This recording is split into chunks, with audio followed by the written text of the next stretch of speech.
And just as a reminder, ladies and gentlemen, this series really does matter. The loser of this series they're out of the tournament. So no more messing around from these two teams. They need the wins to start coming in. Yeah, super important for both these squads, and it really could go either way. Seems like G2.iG is a little bit better in their series as a whole, but might make it even. We're going to see one D ward to start the game off. Boboka comes late to plant his ward on the exact same spot, and we'll see if they burn this into right now. Yeah, that's why it's going to come over and do that. So nice little experience advantage with the gold. Instantly sends out a huge shot. He doesn't have a sentry now to block. See if they can get the catch here. I mean, Azure Ray, they want to try and enter into this and force for some first blood action potentially. If I will check, but yeah, of course the CEO will already see him. Cool. So the late smoke basically. They ward, and then they backed off to pop smoke to possibly engage. But yeah, with them standing where they were, it's a little hard. Yeah, nothing to say. He's not gonna step down as that one. They'll just take the 2 for 2. And we'll see how these lane setups go. I mean, obviously one of the pluses as well from having that Razor shift into the safe lane position, I guess it does give you this hero that can maybe cause a bit of an issue, right, for the Doom. You can at least try and threaten the Doom a little bit in the lane, being that melee hero against your static link. So potential to get some sort of early action going with it. With that combo you're talking about earlier with the Razor, Marcy, and lane. Yeah, that's a good point. Pressuring the Doom is super, super important. Even like Batrider having large damage potential against him. In fact, that's who they're going to go for. They're just wailing on FY to start the lane. They didn't fully commit to it, but they got 22 damage on Monet, which will definitely help with his first couple waves. Yeah, for sure. I think definitely a lane that once the level 2s are there for G2.iG, if they can get them first, they can absolutely try and chase for kills. Boboka trying to just sort of tease around with FY, make sure that Monet gets to sort of play the lane 1 versus 1 in the Razor versus Doom. And yeah, they're elsewhere. I mean, the eyes on Midget. So you feel that Bloodseeker in the mid lane against Pango should be able to fare pretty well? Yeah, I think it's going to be fine. I mean, he's got a nuke, he's got a way. Like, Pango is kind of a master of getting last hits while harassing the opponent since he has 2 different nukes. So for a lot of heroes, you're going to be struggling a little because you're like, okay, well, you know, he's just a melee hero, but he's a melee hero that can jump 2 different ways.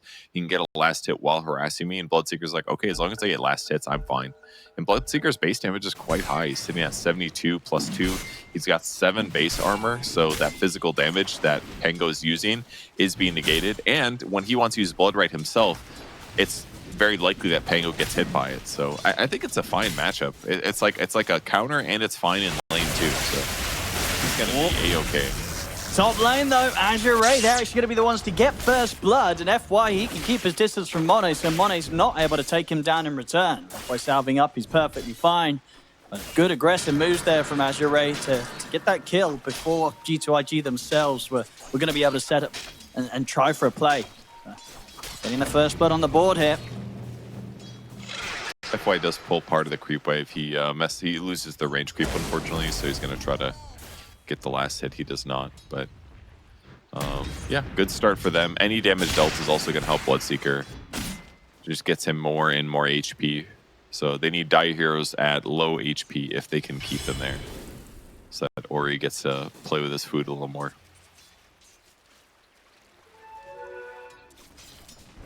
See if they find a chance to go again top on him. He's just about to hit level 3 on Buck.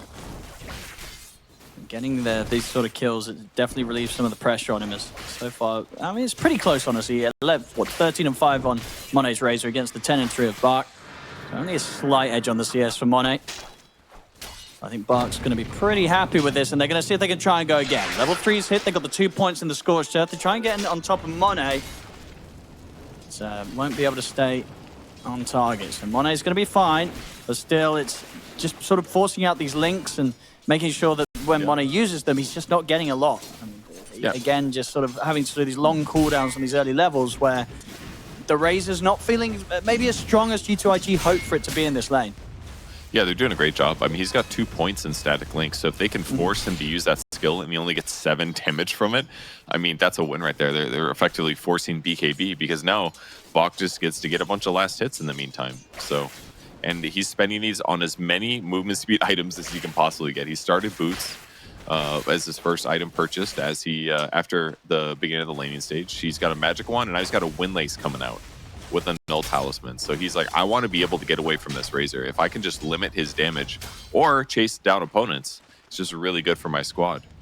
This lane really is starting to look a bit scary, I feel, for G2.iG. Even though the farm for Monet is good, just sort of little things as well, like FY having the point in the flame break. We saw earlier just a really good tool to try and deter G2.iG from being able to get in on top of the target. It's super hard for them to make a play. They're going to try an FY now. If they can get him. I mean, FY's going to stand his ground. I mean, sure, FY might go down, but Monet's got to be careful himself. Same to be said for Baboka. This time they'll get away with it. But you're seeing certainly how close it ends up being. You know, both of them are getting left very low after that successful effort to bring down FY. Yeah, I think Bach's Scorched Earth was on cooldown at the start of that, which would have made a difference if they were able to commit to the kill. But unfortunately for them, he didn't have that extra damage. Also would have been a little closer. Probably fine for FY to commit to the kill. I mean, he's got boots now, so he didn't really lose that much by dying in this case. Here's the chase down top. So if they can get it this time, and indeed they can. With the Scorched Earth for the ready, there's no struggle in just getting in and taking down Monet. The early levels of Static Link, just not enough to stop Azure Ray from just running him down and killing him in time. Yeah, it was nicely done. That was basically just Bach starting. He walked up, hit him with the Infernal Blade, and at that point, FY was close enough to do a Flame Break to push him even further back. So, nice kill. And keep in mind, the G2.iG put Razor on the hard carry, and their mid is a Pango. This is their carry potential this game. Like, the fact that they're just kind of doing well against Monet is a bad sign for them on the dire side. They need to make sure that he has a good game to have carry potential here. Because if he just starts getting doomed every fight and his net worth is mediocre, I don't know if they're going to be able to take it to this like mid Bloodseeker and carry Sven, who's so far farming fine. Yeah, this top lane is getting scarier and scarier. Now Bucks hit the level 5. He's got the 3 points in the Scorched Earth. And Baboka's playing around with FY, but Bucks ready to head over and join him if necessary. Baboka jumps down to the low ground, but Bucks ready and waiting. He's in on top of him. He won't look to commit to chase down those. Monet's in with the Static Link, and that will stop Bach from being able to dive in for Baboka. So Baboka kept safe this time. And Doom's third movement speed item purchase has finished the Phase Boots. Just really committed here into doing what he needs to do, which again makes sense. Armor, movement speed against the Razor. So things going great. 1k gold advantage for Azure Ray, partially due to that top lane, but also mid lane's basically even, or he's doing great. He's happy with how things are going. Sven is doing fine, slightly ahead of Centaur. So these are the marginal differences, basically. Just a little advantage bottom. Yeah, and I'm guessing what in this matchup now in the mid, they both got the ultimates, but I imagine what for nothing to say, it's pretty much impossible for him to try and do something with a Rolling Thunder, because as soon as he gets ruptured, he has to sort of stop the play. Yep, exactly. And you might think, okay, go somewhere else in Rolling Thunder. Well, then Bloodseeker has the same option. As soon as he sees a Rolling Thunder sort of near his tower, he's going to teleport as well.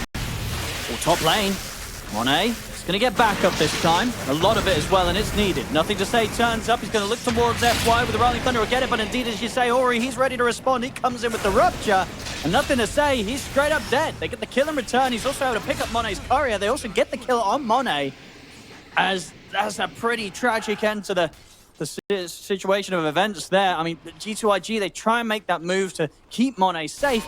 Sure, they kill FY, but they end up losing nothing to say and Monet. Yeah, Oreo was there very fast. I was like looking to see if he had teleported yet, and he was already rupturing the Pangolier. Just very, very quick reaction. That's exactly what you need to do as Bloodseeker in this position with their amazing last pick here. Just the obvious solution against the Pango. But sometimes you forget about it and it comes through, and it wasn't even a stretch to put this hero mid. No, absolutely super not. Down. It's looking super good right now. This is a rough start for G2.iG, and just with the nature of the matchups, it's not really a game that gets any easier for them.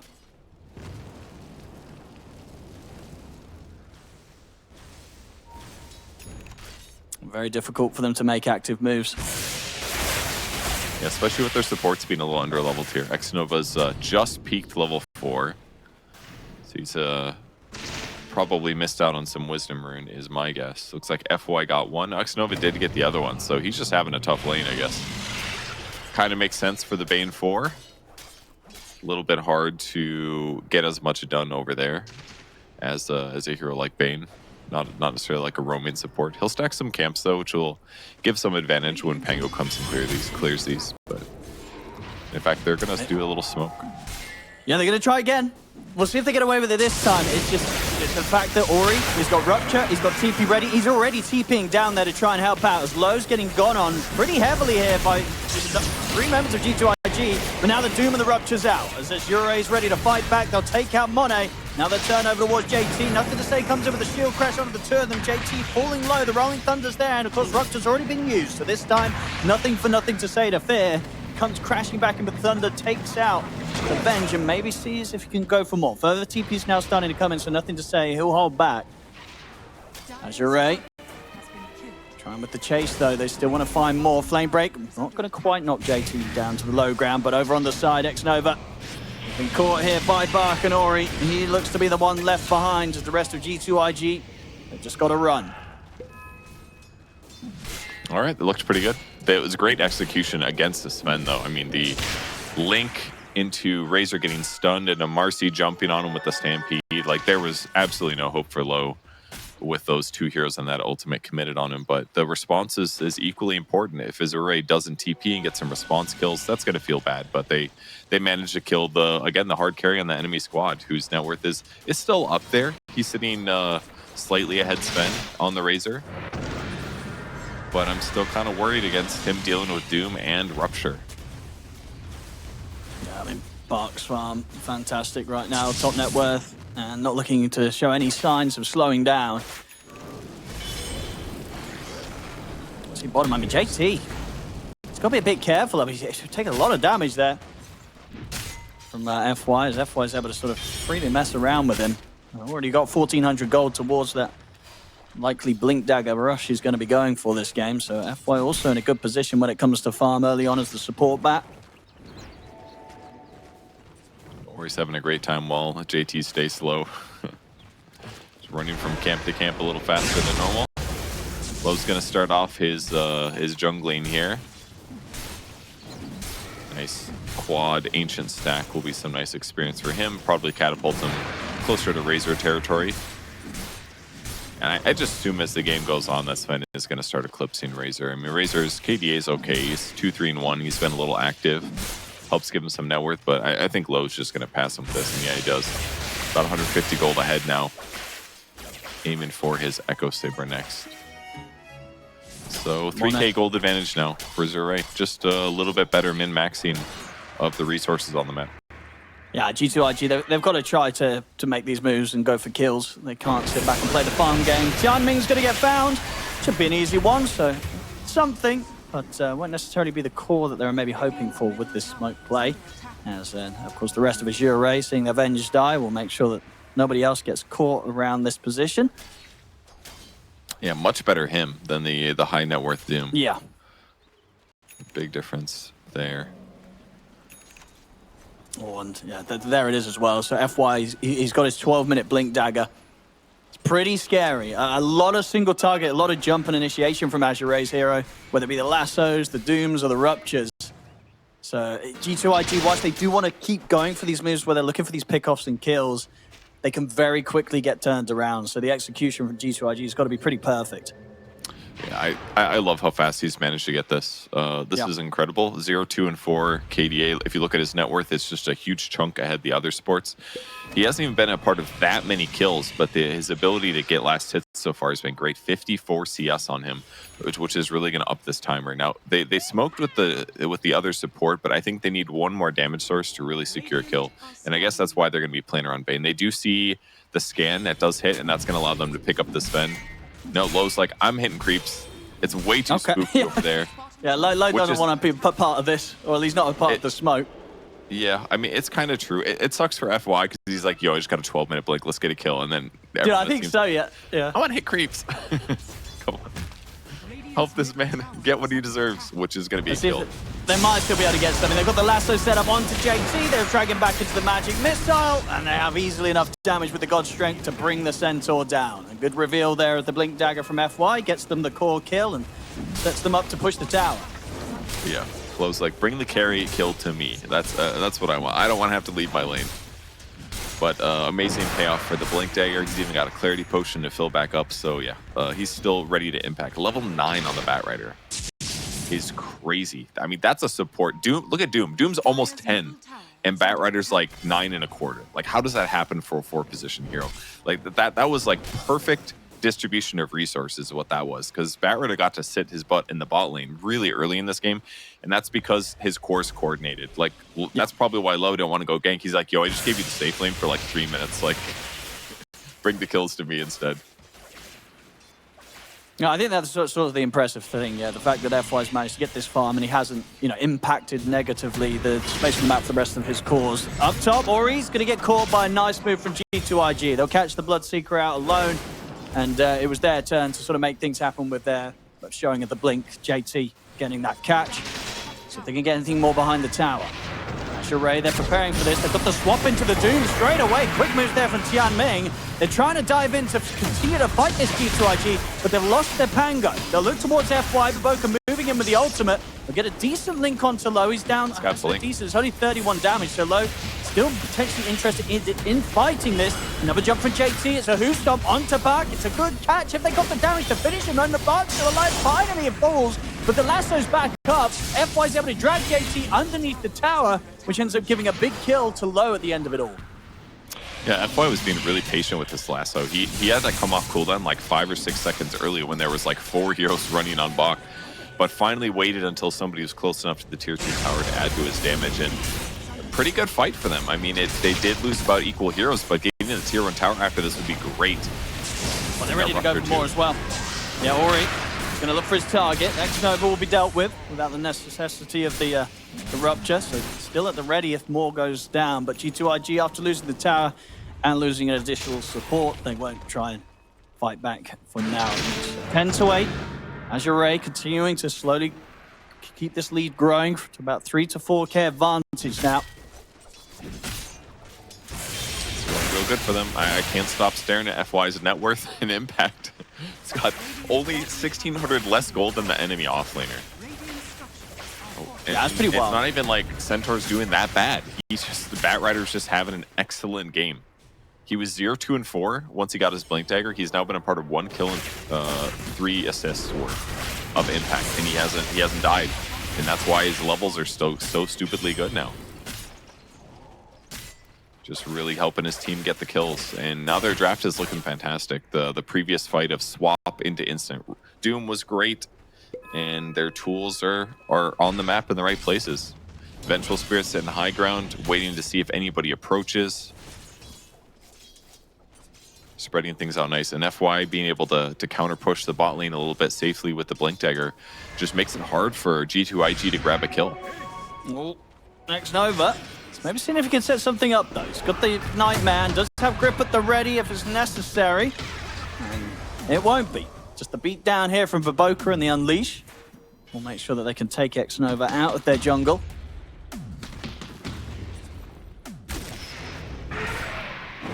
I guess at this point they just fear the rotations is why they didn't feel comfortable committing to that Bane kill. It's a little spooky, I suppose.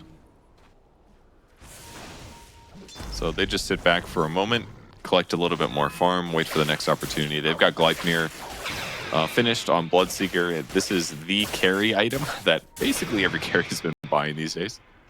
Things gonna get nerfed again.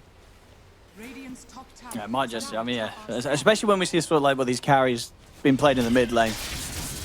Very much seems to be the appealing item to rush for. I mean, it doesn't even give you great stats. It's okay. It's a high HP item. The HP aspect of it is great, but it does give you a lot of mana, which in some ways is good because it's mana regen, but it's not as OP as like the high stat days where the old Atos gave you like all attributes. It's just a little bit weaker, but the teams still love this thing for the lockdown. 1A, it's been found. They've got the rupture. If they got the damage to take him out, it looks like they certainly will as they charge in. They use the swap there with the Rupture to finish him off. Ori getting the double. And now seeing if they can chase him for more. They've got eyes on JT. FY's trying to see if he can stay on top of him. See if JT's able to get out. He's got Blink up in a few seconds. FY's not going to spend any more time hunting him down. Amazing, though, because FY had a regen rune. So he was super down to take that fight, because good luck killing him when he's taking up that much HP throughout the engagement. And once again, the two spells, the Rupture spell against the Bat. And another one. I mean, FY sees the chance to get the jump in onto Baboka. Kill after kill here for Azure Ray. They can finish off this tier 1 tower as well with the God Strength still on below. TPs are coming in from G2.iG. We'll see if they find a way to sort of start this fight back in their favor. See how much respect Azure Ray gives them. Azure Ray will start to back off themselves with some of their ults on cooldown. Still got some big ones to play with though. Bark still got the Doom. That's what's so scary about the Azure Ray lineup. It's like every single one of their ultimates just makes kills easy. Between the Rupture and the Doom and the Lasso, every one of those 3 spells just is like an instant, like that guy's gonna die if we have enough damage to follow it up. And that's why the Razor went a weird item build and went Sange and Yasha, because he needs status resistance in this game, because those ultimates are just way too powerful for him to deal with. On the bright side, Pengalier does have an Ags with his Diffusal now, so his damage impact is going to be higher this game than normal. Ooh, they do catch low. But they have to hold back on it. They know that Low's going to have the BKB ready to pop if they try and commit any further with the Rolling Thunder. So they hold back on trying to dive in and fight. And fighting close to that tier 2 tower would be a bit too risky. Yeah, for sure. And Venge is there with the Solar Crest as well, ready to accelerate, spend as much as possible in these little moments. So, and they could swap them. They didn't have grip either, so they definitely couldn't commit. But a little poke is commendable. 6k gold advantage now for Azure Ray. G2.iG still relatively close. It's really just like the Bat Rider and the Doom slightly underperforming that are not the Doom, sorry, the Centaur that are slightly underperforming that are making this network difference. G2.iG, in terms of their next big items around the corner, what do we got? We've got the BKB coming out from Monet. Nothing to say is going to try and get this Lotus to try and at least do something back against all these single target spells that are likely to be thrown down on him when he's trying to Rolling Thunder around the team fights. Same to be said for Baboka, also looking to get Lotus online. We have to see what X Nova wants to buy on the Bane. He's actually Jetpack. He's just also queued up a Lotus as well. So looks like it's going to be Lotus orbs all around this game. In fact, is it 4 of them? Was it? Wait, yeah, four of them. All 4 have Lotus Orb as their next item, Purge. You know what? This is the time to invest right now. You don't really buy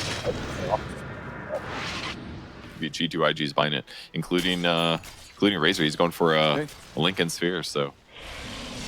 I mean, it makes sense, right? This is the game to go for kind of the Lincolns and Lotus Orbs with all these big single target ultimates.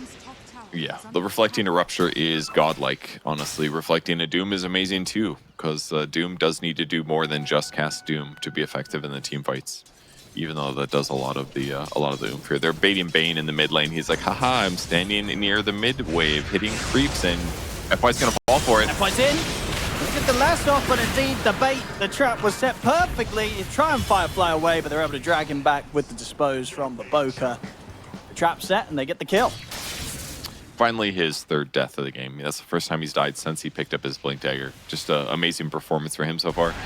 But his network doesn't slow down. He's got the 4-staff finish and the drum, so even getting him killed took a little bit of doing. But they didn't lose anything major there. No Stampede used, no BKBs, no Fiend Script, so this will give them time to play on the map here. Yeah, and I think one of the big things as well, when you look at the deaths so far this game from Azure Ray's side of things, it's 3 deaths on FY, 4 on Tianming. Each of the cores, they've only died the once. So definitely a bit of a concern there from G2.iG's perspective. They're just really struggling to get these big kills in these situations. Each and every time a support's there to tank it. Yeah, it's a huge advantage to have. Unfortunate for G2.iG, they don't feel comfortable. They don't have enough damage to kill Roche. It's one of the downsides to Razor as a carry, is that he doesn't do that much damage versus Roche. And it would just elongate the time they spend in the Roche pit. and up the chances that somebody gets doomed or ruptured while you're doing it. So kind of a spooky time here. But G2.iG is going to cross the map and then cross back bottom again, which is actually where Azure Ray is headed right now with the other side of their, the other half of their heroes. So maybe a fight here. They've got a ward positioned well. They should be able to spot and start the fight. FY gets Whoa. And not a bad catch to start things. They kill off FY, but the counter play is going to be in, and it's a beautiful angle for Loda coming and dish out an incredible amount of damage onto the two of them. Everything getting thrown down onto Monet. He's trying to bring down Low with him, but he won't quite be able to finish him. But Boca's also trying to get over what's to spend. They'll try as well with the swashbuckle. Everyone's looking for Low, but he is out of there. Low's going to make it away. Only FY going down, and at a heavy cost for G2.iG. They lose 3 heroes, 2 of them being the cause, and of course one of them being that carry Razor, that all-important position 1. Yeah, I mean, Low's jump was amazing, catching 2 heroes there. He dealt a huge amount of damage right at the start of the fight. So even after he had to disengage, it was Rupture on the... was it Rupture? No, they doomed the Razor, actually, is what they did, I believe. Yeah. They kind of guaranteed his death. They just needed enough damage to Low barely dodges 2 different swashbuckles to stay alive. And now after winning that fight, they get Aegis as well. Slap that on Low. Prep for the next fight. How are these Lotuses coming? I'm going to take a little... Yeah, we're about halfway. Yeah, what's the progress? On Pango, Centaur is pretty far away. He just has the Perseverance. Marcy basically just has the Perseverance. It's so funny. None of them are ready.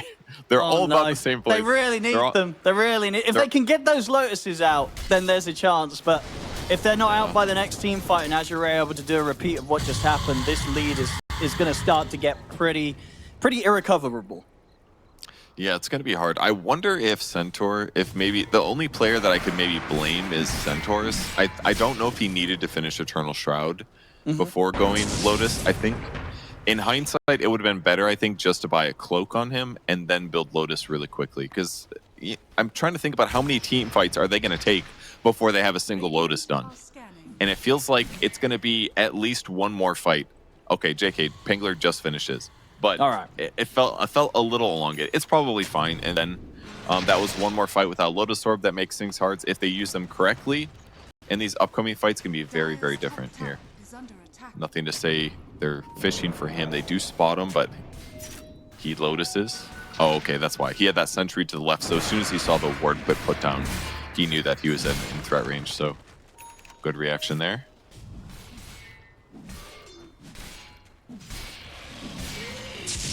Look for more here now, Azure Ray. BKB on Bark, so he's ready to just throw himself into the center of the fight with no sort of real threat coming out immediately from G2.iG. I mean, if the Doom goes in first, it's sort of the situation for Mono is going to really be if he feels that he wants to try and link and commit in onto the Doom, or does he have to sort of continue to wait until he sees something like Low or Ori turn up to the fight instead? More favorable link target. There's top tier 2's going down. G2.iG, they won't be showing up for the defense here. Azure Ray get the objective. And Low already starting to build towards his Daedalus. He's going to have the Chrysalis coming out and ready for the next team fight in the mid. He tries to get the jump on JT, but JT's just a little bit quicker with his own blink. And that is why pro players sometimes leave one creep in the wave, because they know, they're like, okay, I pushed my luck. I stayed here for 3.3 seconds. I got to get back. That shaves off deaths like that sometimes. Great escape there. They're still behind by 11k, but they're doing their best spreading the map out here. Razor's got BKB. He's going to go Lincoln's next, so we are not going to see the monster of the Satanic Refresher BKB type thing, but he's got to do this. I think Lincoln's is needed. If he gets ruptured, his fight's pretty over. If he gets doomed, his fight's really hard too, especially now that he's got Paladin Sword. His lifesteal is good, especially with the sidekick from Marcy. He needs to not get doomed. It's really important to allow him to stay alive for the fight for longer periods of time and actually bring some carry potential against the Sven.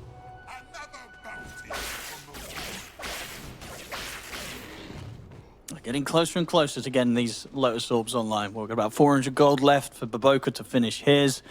And how are we looking on Centaurs? Centaurs. Yeah, it's basically 100 done. gold. Yeah. Okay. And yeah, okay, X-Nova did change his up, so sort of bought the casual plate mail and actually favors getting the Ether Lens finished first out of the 2 items. Yeah. Unfortunate for him, because now he's just got a plate mail sitting, which is fine. But obviously getting a faster Aether Lens would be better for him, interrupting, say, a Blink Lasso or a Doom jumping in.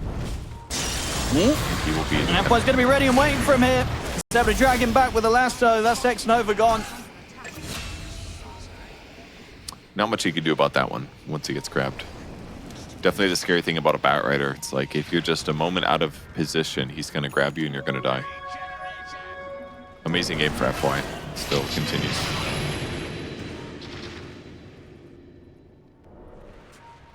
It's getting a crazy amount done from this support position. And yeah, just continues to be hot on the heels of the farm of JT Centaur. About 2k gold difference between them. Bottom lane, got the rupture, but no way really to stop Monet from going for the TP. I guess he maybe would have been able to chase him with the Gleipnir, but doesn't run the risk of running in. I think Monet's out. I think he was hoping he would stand still maybe and buy time for Avenge to get there for a swap. If he had done that instead of run away and then TP, then they would have had that kill. So good read by Monet to put some distance between him and his opponents. But they're smoked and they're going for the fight. There's no rupture now. This is a great time for them to fight. Yeah, I guess that's what they're trying to use to their advantage here, and they do have, what, 3 Lotuses ready to go for this next fight. So we'll see how much that changes things up as G2.iG in with the smoke. There's the jump. It's a good opening. Who's stopped in onto the 2 of them. They try and pull up immediately, swap out of the side, but the Fiend Script down to low. Fiend Script does get put to an end. The Static Link's coming in, but just look at this damage from low. He doesn't care at all. Monet steals 138 damage, but Sven he just doesn't give a damn. As there's 4 dead, they try and fight into them, but at this point, we're very much seeing that it may just be a little too far behind here, G2.iG. Nothing to say. See if he can run away from this. He can't. Bugs in with the Shiva's Guard, jumps in, closes the gap. It's going to be a team wipe, more than likely here. One more swashbuckle to the side, but Ori has no struggle chasing him down. Team wipe for Azure Ray. I think it was a good attempt by all means. You might say, well, they got wiped. It was bad. They're just really behind in net worth, and that was one opportunity to go. But yeah, watching Low fight the Razor just really showed the impact. I mean, Bach did his job. He doomed the Razor to stop any attempts at healing. The Lincolns wasn't quite finished. He was like 600 gold away from having his Lincolns finished. If he's got it there and he blocks Doom, probably a different fight because he'd probably get a lot closer to beating Sven in that 1v1 and adding lifesteal on top. But their network is behind. They needed to find an opportunity because they aren't going to win in the late game with Razor against Sven. And just Azure Ray compounding their lead even more. The last pick, Bloodseeker, was clearly really instrumental this game. It was, and the core matchups that they had were really big, but it just felt like 5 to 10 skirmishes where Azure Ray has really good skills against IG, and they've been also executing near perfectly. So very deserved 20,000 gold lead at 30 minutes in. Yeah, I think without a doubt they kind of maybe sort of shot themselves in the foot with the switch round that they went in with the ending of their draft, you know, being like, well, we'll do the Razor as the carry because, well, Pango's still available. We really want to get the Pango in. I don't think they'll be doing that again anytime that there's a Bloodseeker still available in the game because that sort of counter pick, it just really slowed down Nothing to Say's game with those first few counter rotations from Ori. And the fact that, Bloodseeker, just in general, this game, it is pretty superior in most of the matchups against G2.iG's draft. Yeah, it's just one of those things that we saw it for months when Pango was in the meta. You'd ban Bloodseeker, you'd pick Pango. And almost no team ever let it through. We're seeing the reason. It's just really, really hard to play. This supposedly unbeatable ultimate that makes you magic immune and disrupts team fights is just hard countered. It's like, okay, your ulti's not only going to not do anything, but you're going to die doing it. So just the perfect counter while also farming fast and also good against Razor as well. If it was some like Medusa type hero, and maybe this is why they thought about banning Medusa on the Azure side if they were thinking about Bloodseeker. But if there's like a Medusa and you get Rupture, it's not a big deal. But Razor's countered by it, the Pango's countered by it, there's a Centaur. It was, man, a really big oversight by G2.iG to not worry about that Bloodseeker when they pick the Pango. Yeah, they'll certainly be worrying about it in the draft of Game 2. I can absolutely guarantee after this one. As this has been quite a bit of a rough one for G2.iG. We'll see a smoke on smoke, but if this one goes badly, it could be game over for G2.iG. They've got to find something miraculous here. Well, they know about where their opponents are because of the courier. They know they're down there somewhere. Look at that. They put a circle right on them. Sentry down first. Smoke break. It's going to dispel. And there's the jump. Hitbox going to go in first. Get some information. They're going to drop the beam script down onto Bark. See if they can kill off the Dragoon. But low. He just completely spreads through them. The damage coming out for this Sven. Completely insane. Mono will get off a pretty good static link. But pretty good just ain't going to cut it at this point. 4 dead. Not a chance whatsoever here for G2.iG. And they know it. They call it. They'll tap out. GG is called. Azure Ray with a fantastic draft and very clean play. I mean, obviously they've ended up in this matchup because they've been losing series, but this sort of level of draft and play, I think this is what we expect from this caliber of players. But I don't know, I feel like Ori on his master tier Lesh, this is a matchup where he could give nothing to say a bit of a hard time in the mid. Yeah, he definitely could. And it's generally a little easier for Lesh to rotate, I feel like. Just because he can go jungle easily, he can gank side lanes a little bit easier than a Doom. So that's one upside, but they've got the tools on the G2.iG side to get kills and to make good impact, so I think it'll be fine for them. It's a great game for a CM2, lots of mana to pump into all of your strength heroes that don't have a huge amount of mana themselves. And as long as he offsets what Enchantress does, I think the CM will have a really nice place in this game for the early stages. They want to find first blood here. Both teams, in fact, they're going to try for the invasion of each of their jungles, but will mean that they end up avoiding one another with the initial movement. Monet is split from the team, but obviously a lot harder of a hero to catch level 1 with the Shikuchi at the ready. So even if he does run into the smoke here, should be perfectly fine. Low, on the other hand, he could be in a bit of danger because they'll see him now step up under this ward. They'll at least hold the position to make sure he can't get over to grab the bounty, but maybe they can... No, they're not going to be able to get him before he gets to the lane, I don't think, unless they want to try and kill him on the creep wave, which they may give a bit of a shot as Baboka is waiting in the trees for him. See if they can burst him. With the toss back. And with the blood grenade, that should do it. So good setup there from G2.iG. Nicely played there to secure first blood. Yep, and they blocked the creeps a little bit too, so watch this. Now there's going to be creeps dying under tower here. That Enchantress has the last hit instead, so just a nice little start. That's going to delay Clinks' level 2, which means they have a better 2 creeps now died before he got there. So the level 2 that comes up for G2.iG will be faster and give them possibly a window there to kill low a second time before he even gets death pack. So he's only got 600 health. Maybe he gets threatened again later. Looking at some of these lane matchups, the top lane we saw last game, you know, FY able to do an excellent job of securing this area for Barks. Is this another sort of setup where between the Bat Rider and the Primal Beast, they can do quite a lot in ensuring that the Primal Beast gets the edge against Monet on the Carry Weaver? I mean, Primal Beast will definitely get last hits. He's got a really big base damage, and using Uproar is smart. The harass he does take is going to be turned into more last hits and denies, but I just don't see them killing Weaver here at all. The only way basically is if he uses Sakuchi and you stun him during Sakuchi ideally, and then you have some rundown potential. So I just don't see Monet dying in the slightest. Xnova just has to thus be the one not to feed in this lane. So it should be fine for Bach and FY. But the upside is you're not going to see Razor like fighting to the death and dying like you did last game. Looking at the mid so far, good stuff here from Nothing to Say, keeping it even. The bottle's now out for Ori though, so he can start to step up the harassment, but same to be said for Nothing to Say. Also able to get that bottle out at a pretty good time off the first few waves. So he was able to sort of maintain control of the waves between both of them. Yes, across the board, looking pretty even. Nobody's suffering on these first few waves of creeps. GT got pretty zoned out just now. The little creep harassment from Enchantress was annoying. You got that little mana burn creep. And both camps are actually unblocked here, so if Enchantress wants access to creeps, he's got it. Ooh, tries to go for a pull, misses it. Top lane. Oh, he gets a red. Nova, he's in a lot of trouble. FY with a good knockback at the flame break. Sets up for Bark to easily be able to trample him down. So didn't have the potential, I believe, the cooldown to get another Frostbite out. And as soon as that's gone, there's nothing to hold back the Primal Beast.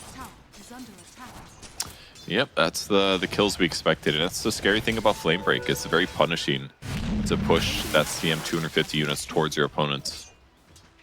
But with Frostbite picked up at level 2, nice combo here to get Baka a little bit lower. It's going to take him some time to secure that that next kill. They're going to have to wait till Baka's a little healed. Mid lane, Ori nearly being able to get away with a dive onto Nothing to Say. We're starting to see just how much damage this Leshrac can kick out against the Doom. I don't think this matchup gets really any easier for Nothing to Say, but so far he's doing very, very well, keeping the CS even. We'll see if he can keep that up now that the matchup gets into a bit of a trickier territory.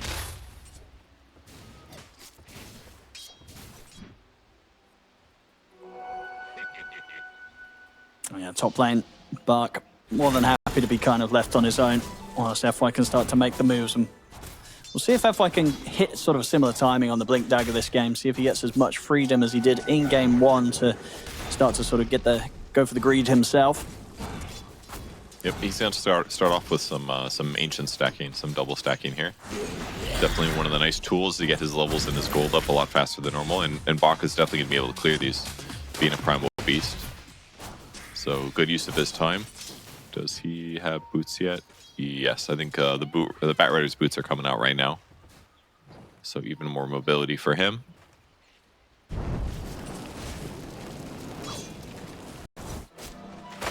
Bottom lane. So, both JT and Baboka starting to take some real damage from this Enchantress Clinks combo. Not easy for Baboka in particular to ever really be able to step up and try and set anything up with a toss combo.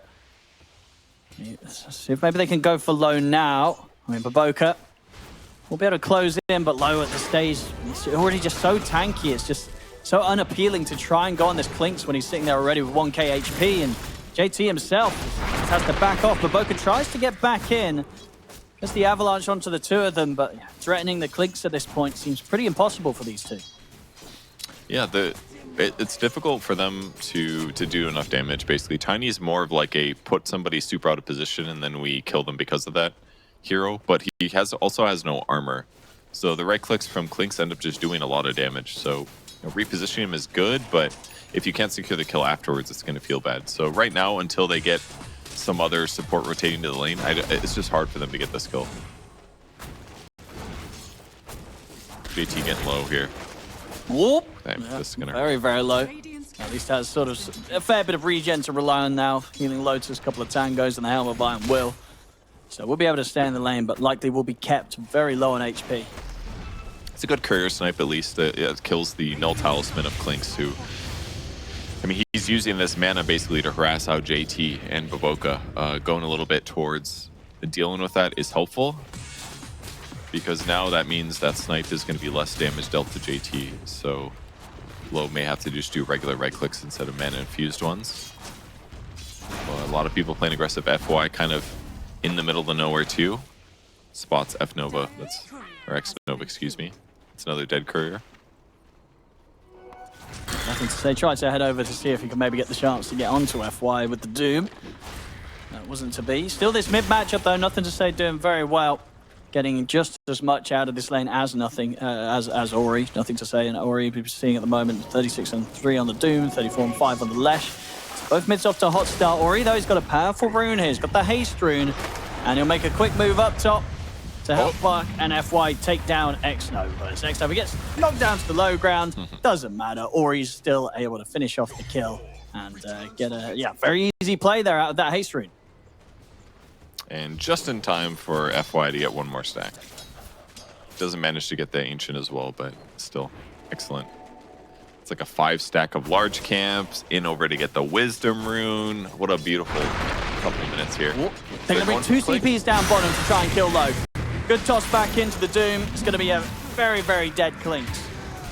Takes quite a few resources, but it's a good kill. They knock low out the game. Yeah, that one was very needed.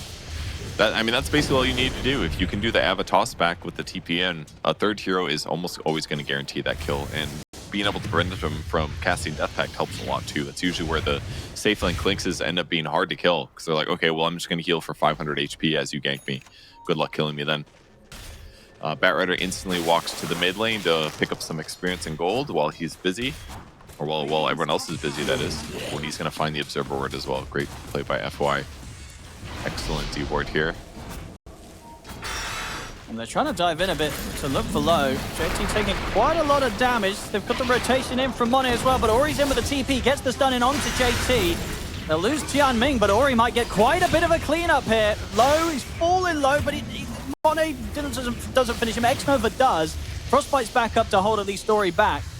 Ori's going to see if he can maybe still chase down Xnova, as Xnova's trying to juke through the trees, but Ori is going to be able to find him. Ooh, maybe not quite get the slow off though, Xnova. Can he run from this? He can. Ori not able to get the Lightning Storm off in time, so quick escape there from Xnova. I mean, they get the kills on low, but Ori turning up and he's able to get something out of this as well. And in the meantime, FY's just been sitting mid, getting full experience here. Little rundown and nothing to say, but they're just forcing TPs. Baboka TPs mid uselessly. Batrider looking for stacks, ready to contest with the Enchantress. They want to make sure that their stacks pay off, which I believe they already have. That large camp is gone. And Box net worth is more respectable. And if they can undercut, yeah, they're actually even blocked the Ancient camps as it got stacked. Or tried to be stacked. So good little micro plays for economy that Azure Ray is accomplishing well here. Bach pretty surrounded. I don't know if he got spotted there by the Watcher. But he links up with FY. The Doom is up in 5 seconds. This is an okay time to fight if they start now, but now they're just going to kill the Watcher and sit around mid. By protecting Ori, that allows them to take the mid tier 1 pretty easily. The knockback here from FY. He'll hold back Buck with the Frostbite. Boca's hanging around with Monet. Maybe see if they can do anything to turn this, but Xnova, he's gone. The Doom's going to get dropped down onto Ori. It's a good Doom target. They get the toss as well. He's going to fall very low. They'll have him. Ori ticks out to the Doom. He'll go down. A good crash forward here, but the onslaught from Bark allows them to take down Nothing to Say in return. So 2 for 2. Not ideal for Azure Ray. That's the person they don't want to get doomed, and we'll see what Lesh does to try to deal with this as the game continues. But this is the big worry. If he gets doomed, he can't cast any extra spells. He's going to get no lifesteal from his eventual Bloodstone. Like that was the problem with the last pick Lesh. It's like the counter is already there. So what do you do against it? Do you buy Lincoln Sphere? Do you get like a Blink Dagger and you wait till your teammates initiate on Doom so that you can like deal a bunch of damage at the start of the fight? I'm not quite sure what they're going to do, but I'm curious to see what Ori goes for.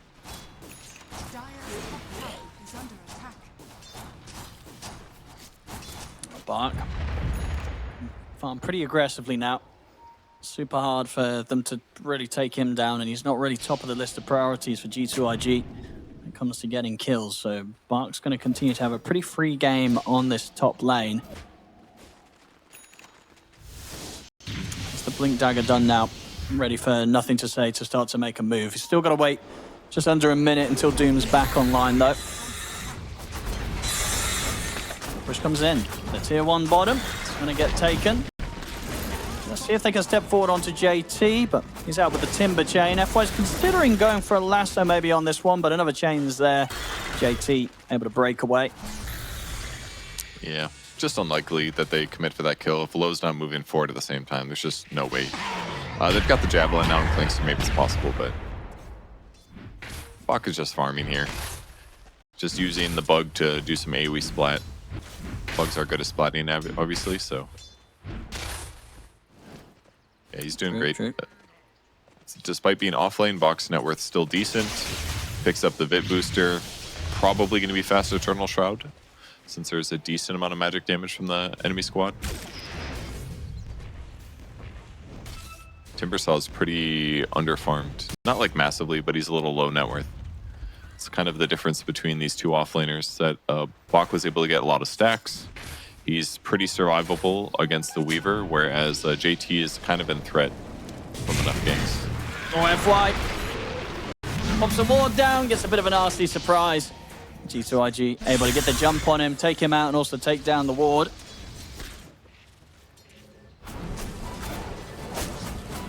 On him. JT, they were trying to time the Houston there to get him after the Timber Chain attempt. They don't hit the stun, but it doesn't matter. Barks in with the follow-up. Jumps forward with the onslaught and continues to just keep that little bit of an edge in the off-lane to off-lane matchup right now. Yeah, I mean, he had to leave top lane anyways. The whole enemy squad was there, so very smart to turn it into a rotation in the meantime. JT kind of feeling too confident. I mean, his whole team showed top, basically, so he probably needed to not stand right next to the enemy tier 1 tower. It's one of those moments where he's probably a little frustrated with how his game is going and wants to get something done, but just leads to him overextending and gets killed. Doom's got Blink, though, so they can start the fight pretty well. Boboko, no Blink Dagger yet for the Tiny. Low. It's going to be here for the push. Big damage out onto Baboka. Jump forward for nothing to say. He's in with the opening and will drop down the Doom onto Low. The grab from Bark trying to hold them back, and it might just give enough space for Low to escape this. As Low's on with a retreat, but X-Nova, beautiful freezing field here to provide the damage to take Bark out. And now JT ready to dive forward, or at least considering as he looks towards the Enchantress. The heals are already out for Tianming. This Jackal will hit. Not enough to kill Tianming, and now JT's in a bit of a dangerous spot. Gets caught under the tower by the lasso of FY. He'll pay for his efforts there, trying to dive in and trying to look for more. That was great. Really well done by Bach. He needed to put his body in the middle of that fight. As soon as Klinks gets doomed there, a little bit more damage, and he just goes down. So bodies for him, puts his ulti down to create some separation, and Klinks is able to reset, and JT getting a little bit overly aggressive afterwards. So about an even fight. If Ori finishes the tower, which he does, great for them. Azure Ray's happy with this position. Keeps Klinks ahead. He's going to finish his Maelstrom now, going for the Gleipnir build as usual, so you can lock down the Timber or the Doom or even the Weaver. It's a great Gleipnir game. This is one where it just aligns perfectly. It's not going to be quite as quick as the last game, but FY, the Blink Dagger, it is there. And so still at an admirable point of the game where his lassos could be pretty crucial in terms of just trying to sort of break G2.iG apart when G2.iG themselves look to fully commit on someone that sort of gets targeted by Nothing to Say's Doom. There's Tianming. If he can survive through this, he's got the heal in a second, and yeah, that's probably going to cause him to be too much of a difficult target for the two of them. Okay, with Monet, they can definitely give it a much better effort, and indeed, with the presence of the Weaver, they'll get the kill. Monet continues his killing spree here, 3-0-4, flawless game so far on the carry Weaver. It was a really good pick for Weaver. Just perfect hero in this game circumstance. One item that Leshrac has finished now is the Yule Scepter. This is one of the better items against Doom right now, since you can still use items when you get doomed. Yulesing yourself is going to stop any damage that you take for 2.5 seconds. In fact, the best item against Doom late game, oftentimes, other than Linken's of course, is Wind Waker, for that same reason, because you're allowing yourself to reset while not taking damage. So you probably want Wind Waker right away. Looks like Snow Sonic, but it works here. Going to be able to indeed get some extra bit of life out of himself with the self-Yules, but X-Nova coming in with a big ult. It's a lot of damage, but with FY and Low turning up from the side, they make sure that they find the two of them in return. They'll get the trade, and they may even get more, but Boka's caught in the trees. The reaction from Azure Ray grants them the victory, 3-for-2. Yeah, Ori's just got to tank these because there's not that much else he can do. The Yules did help. If he dies 2 seconds earlier there, Klinks maybe doesn't get the perfect Burning Barrage setup, so he's the one that's going to get doomed every fight, and he's just got to accept that and put his faith in Low here. And so far, it's working. Getting that little skirmish was great, but the game's really even still. G2.iG is making some plays on the map, which is good. You know, Nothing to Say's net worth is quite high. He's got his Devour maxed out. His Shivas is 1,000 gold away, which is only going to amplify all of his team's damage. They've also got a Veil on Timber. I don't know if Veil and Shiva stack the debuff. I would imagine they're different because they're different items, but yeah, I don't think know if they're they do coded the stack, same way. If that's the case, fine. Leave the Veil where it is. I mean, there is a lot of physical damage coming from the Azure Ray side with Clinks, but if they can just keep both up, it's a great way to shred these tanky heroes like Primal or Lesh. So Baboka, he's got eyes on him here. He's under the cover of the Invis rune. Maybe considering if he gets some sort of toss-back play onto FY towards JT, but not going to look to go for it. We'll let FY get away with that little bit of farming. And what do you sort of make of Monet's build this game? Do you like the fact that he's prioritized the Deso? You know, I feel like sometimes with the Weaver carry right, we see more sort of like these Maelstrom Gleipnir builds, but this game, going for the Deso first as his major item. I'm so surprised, no Gleipnir. Yeah, Gleipnir is kind of not that great this game. There isn't really that much set. Like, he doesn't really need to lock his opponents down. They don't have any natural mobility other than the Invis of Clinks, and the obvious other one would be the Onslaught of Primal Beast. If you can interrupt that, that would be cool. But Deso is far cheaper. You get a much better damage ratio, basically, out of it, and it's going to make him good at killing Leshrac, who has decent armor, but doesn't really get that much natural armor. So he's going to be very strong against Lesh. If you Doom Lesh and Weaver set him, Lesh is dead really quick. Clinks doesn't usually have that much armor either. He doesn't really buy a lot of agility items. Not that that's necessarily the best counter, but the real big ones are going to be like Primal Beast, Bat, Enchantress. Like a lot of these heroes, 3 of these heroes on the Azure Ray squad don't have a lot of built-in armor. So it's going to make it so much easier for him to have like a standout game with the Deso. I'm totally down for it here.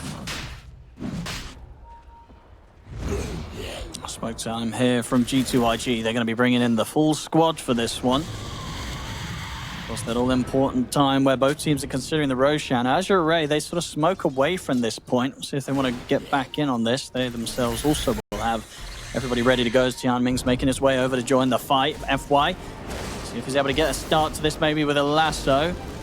Looking from the side, and he's going to indeed go for it. Get the drag back onto Baboka. They'll look to quickly take down the Tiny, and they'll do so immediately. Baboka's out of the fight. Bark turns with the grab, but there's a jump forward for nothing to say. Puts a stop to it with the stun. It's 1 for 1. And there's some evidence of the Deso being effective. Both of those heroes took a lot of damage. Bach did not look tanky despite having Eternal Shroud. And it's because he's just doing physical damage. Eternal Shroud is just not good against a Deso. Gives you 14 strength, 250 health. That's all it is, some raw HP. FY, gonna get jumped, and Monet is coming in with the damage. An easy kill and an easy Deso stack here for Monet. I am so glad he pivoted. You're instantly seeing the impact, and he bought Shard as well. This is really crucial, actually, because the downside of Deso versus Maelstrom is you just don't farm as fast because you're doing single target damage. So by buying Shard, now he gets to apply that Deso in an AoE around the person that he's attacking. So there is salvation against Gleipnir on Weaver, guys. You just might need to buy a Shard a little faster, which can be costly, but it's all right. Yeah, it's looking good. Their window is just great. And look what Lesh has built next after his Sanj, Kaya, and his Yule. He's like, I'm going to build an Eternal Shroud. Well, we just saw what happens when Weaver hits a guy with an Eternal Shroud. You're still going to kill him. So maybe Doom's not going to last as long as Leshrac, but right now I'm looking at Lesh and I'm like, if the Weaver goes on you with Doom, you are going to die in like 5 seconds when you're not using there. So great game position for G2.iG. Despite them being behind in net worth, I feel really good about their chances right now. Absolutely, yeah. Mono now with the Aegis ready for the next 5 minutes of play. They can definitely look to push this to their advantage and try and get the lead now in this game as the smoke up's there. They've got their ultimates, they're ready. Doom's online once more for nothing to say. Any jump should result in a pretty quick kill. You're going to get the double jump as well. They jump in onto FY, they look over towards Jianming. They'll settle for FY first, but FY's actually able to get the lasso off. It's not maybe as clean of a jump as G2.iG would have hoped for. There's nothing to say, he dies underneath the tier 2. Look towards Monet, they should be able to finish off Ori through the Doom. Jump forward again, great avalanche from both onto the both of them. And G2.iG, they may have lost nothing to say under the tower, but they still absolutely make that play work. They get the 3 kills, and get a bit of damage onto the tier 2 as well. And a bit of damage onto the Desolator. 10 points of damage now. He's building these stacks up so quick. Yeah, the fight only went really good because of the quick reaction from Ori on the Lesh. He landed that Split Earth stun, which interrupted the combo that they were hoping to do with the jump, and it led to the lasso being thrown on afterwards. So that was a really nice play by Ori to try to equalize that a bit, but it's still a Monet Weaver going 6-0 and 6. He hasn't been touched here. He's top net worth in the game. His Deso's only getting stronger, and he's like he's a couple inches away from a Black King bar now. So he still has to worry about Lasso a little bit, but they don't have that much burst damage just yet on Azure Ray. So I think he has a decent chance of getting BKB off in most of these fights, unless he's getting hit by like Lasso into Primal Beast ulti into Splitter. So play around Monet, and he's gonna have a great job. And the Deso, or sorry, the Aegis is gonna make the difference here in some of those burst moments. Looking at Azure Ray now in this position where those last few fights haven't really gone too hot for them. What are they sort of looking towards next? Any sort of big pickups that, or potentially items down the road that you feel they'll have to consider to start turning the tides of these fights? You said on the Azure Ray side, yeah. Yeah, I mean, they've got Eternal Shrouds coming for almost everybody, which is good, but I really feel like Lesh needs a plate mail. That would go a long ways towards survivability. Baka has Blink here, so he's going to start this fight. And they're trying for JT. Have they got enough damage here? With FY coming in with the lasso, Giants back, they should. JT goes down. Good play here to start things off. The question is if they can get away, though, because Monet turns up. He's going to look towards Low. Low's going to try and stand his ground. He won't be able to succeed with that one, though, Lone. Monet cleans him up. Another kill for the Weaver, and now they're ready for more. There's nothing to say. He's in with the Doom. Drop down onto Ori. G2.iG continuing the cleanup. They'll get these huge kills. Buck's going to try for the twin gate, but the jump another one just in time. Tosses him back in towards Monet and X-Nova. It's a godlike Weaver. Triple kill. 16 damage already, 16 stacks already on this Deso. I mean, yeah, this is a really sort of textbook Weaver Deso picking up and play this game. It could not be going any better here for Monet. It is so good. Like, he literally blew open this game by buying the Deso, honestly. Because if you look at the rest of their lineup, there isn't that much physical damage. And because so many people go Gleipnir, you just kind of expect him to do like okay physical damage, but for him to have that Maelstrom component. But instead, he's like, yeah, I'm going to kill all of your heroes because I just have a Deso and I do way more. Yeah. Look at this, just huge damage impact.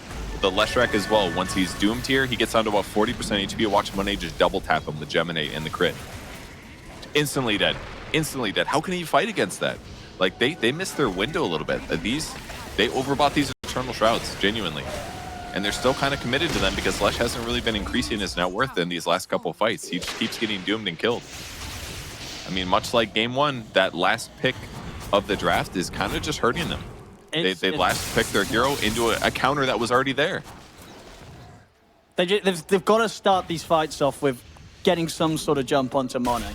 Like, if they can eliminate the Weaver, take Monet out at the start of the fights, then they're going to be feeling pretty good about sort of dealing with the rest of the heroes. But yeah, if Monet goes sort of unaccounted for, he's just going to succeed and clean up every single team fight. They've got to find him. They really do, yeah. It's super important. Ori. Oh, no. He's looking pretty dead here. Babokra, nothing to say, able to come in with the lockdown. It just looked like some Weaver poke, so he's like, this is fine. I can back out of this. And then all of a sudden, the stuns come, and he's got no BKB, and he's just dead. Just extremely dead. Genuinely, he's got okay items against the Doom, but like, this tempo that's happened in the last 10 minutes has just completely interrupted his item build, and now he hasn't been able to build items to protect himself, unfortunately for him.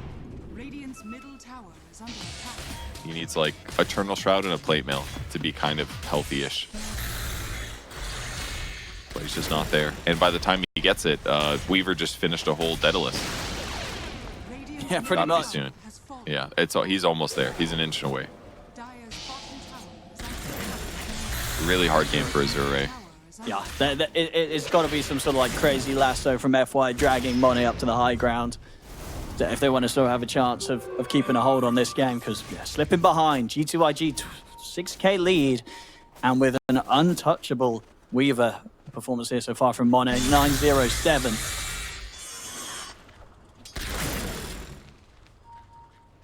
At this point, everybody on G2.iG is quite farmed. Timbersaws, he's collecting his hats. He's got 2 Rhino, Eternal Shroud, Veil of Discord, Sanj Kaya, good mix of things. The supports are feeling good. Doom's got a Shiva's and a BKB and a Blink. Tiny's gonna have a Lotus Orb, just a casual Lotus Orb for fun. That'll basically help guarantee that Bach never gets his ultimate off, or they could reflect a lasso potentially. But Azure Ray is going for a smoke play. It does get pinged a little bit. Yeah, they had that observer ward right in front of the base. They saw the smoke. They can set up to fight they are. Oh, they're so ready. Baboka, he's going to get jumped. Nothing to say he's going to try and back him up. Drops the Doom down onto Ori. Baboka, he's going to be the first one to go down, though. Moving forward, Monet, he's going to be starting to dish out an incredible amount of damage here from the Weaver. The fight's falling apart for Azure Ray as Monet, he's looking to see if he can even chase and dive in to get the kill on Ori, and he absolutely can. It's going to be a team wipe.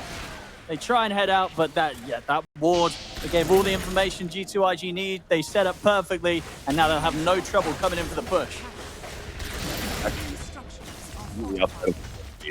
Looked like a double racks at 28 minutes. Just with that great observer ward.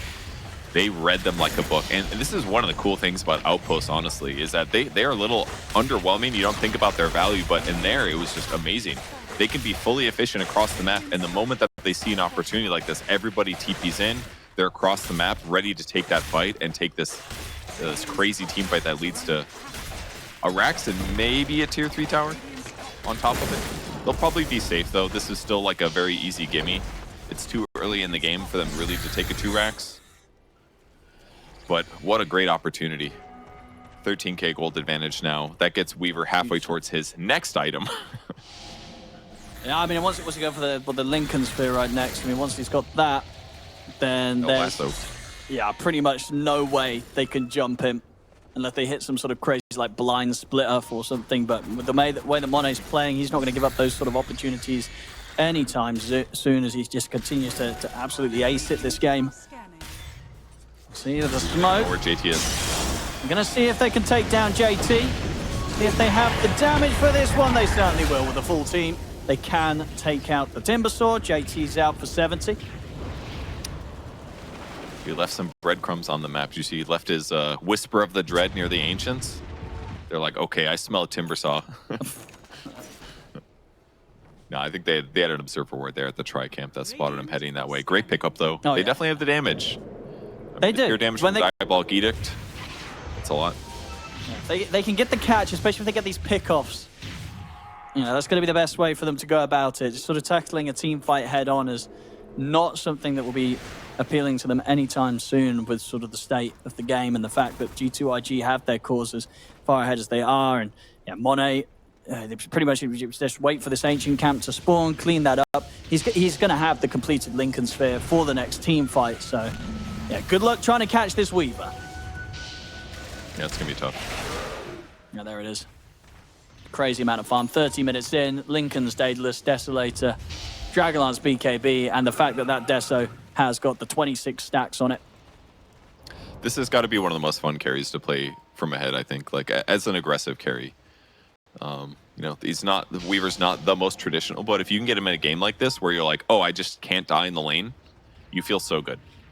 And transition in the mid game where his team setup is so ideal, it just feels so straightforward. He's going to go in and get some information. I think he can do anything with this. Maybe Baboka's going to be able to jump in, get the toss back. CFY go for the lasso onto Baboka. Doom's going to get dropped down onto Ori. So 1-for-1 so far. Buck's going to buy back immediately. Monet heads over towards Xianming, cleans him up in just a single crit pretty much. Also with a micros, a 3-man stun. See what they can do with this. I mean, Ori's moving back in, still kicking out the damage through the Doom. Overwatch, nothing to say. And with Bart coming to the buyback, they might have a chance to turn this fight around. They'll get the stun on X Nova, putting a stop to the freezing field and find a third. The problem is, though, Monet's still alive, and he's thinking about getting back in on this one. If they can do anything to threaten this Weaver, Monet trying to stand his ground against Low, have to use the time lapse. Another buyback to be coming out here from Azure Ray. He's dying. They've got him.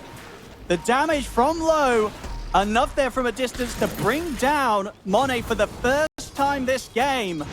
They had to use buybacks for this fight, Azure Ray, but it's definitely allowing them to kind of get their team stuck back in on this game and have a bit of a solid hit back here against G2.iG. They're chasing down JT. Xnova's headed back over to see if he can help JT on the retreat. JT able to get up to the high ground with the Timber Chain, but they've got eyes on him. They see where he is. He'll get another Timber Chain away down to the low ground. It's definitely causing them quite some issues to chase. And now with Baboka back in play, he can provide an avalanche to ensure that Azure Ray, they're not going to be able to finish JT off. So JT gets out of there. An expensive fight. They had to use 2 buybacks on Azure Ray, whereas G2.iG only had to use the 1. But they do get that kill on Monet, and it was a lot of money going the way of Low. What did he get? About sort of 1,250, and then plus the 800 split amongst the heroes. Yeah, it's a lot of money. On the fight recap, he made 2,300 gold in that engagement. Amazing. That's like half an item. He did 10,000 damage. He used Bernie Brush 3 times. Like, he used 3 ultimates. It was a very good fight for Azure Ray. Definitely worth the buybacks. They netted like 2,500 gold swing in that engagement. Crazy they couldn't kill Timbersaw. Here's that engagement, and Tiny kind of gets blown up before he gets anything good off. They doomed the Disco Pony, but he got the hell out of there, running super far to the left. Amazing stun here by the Enchantress.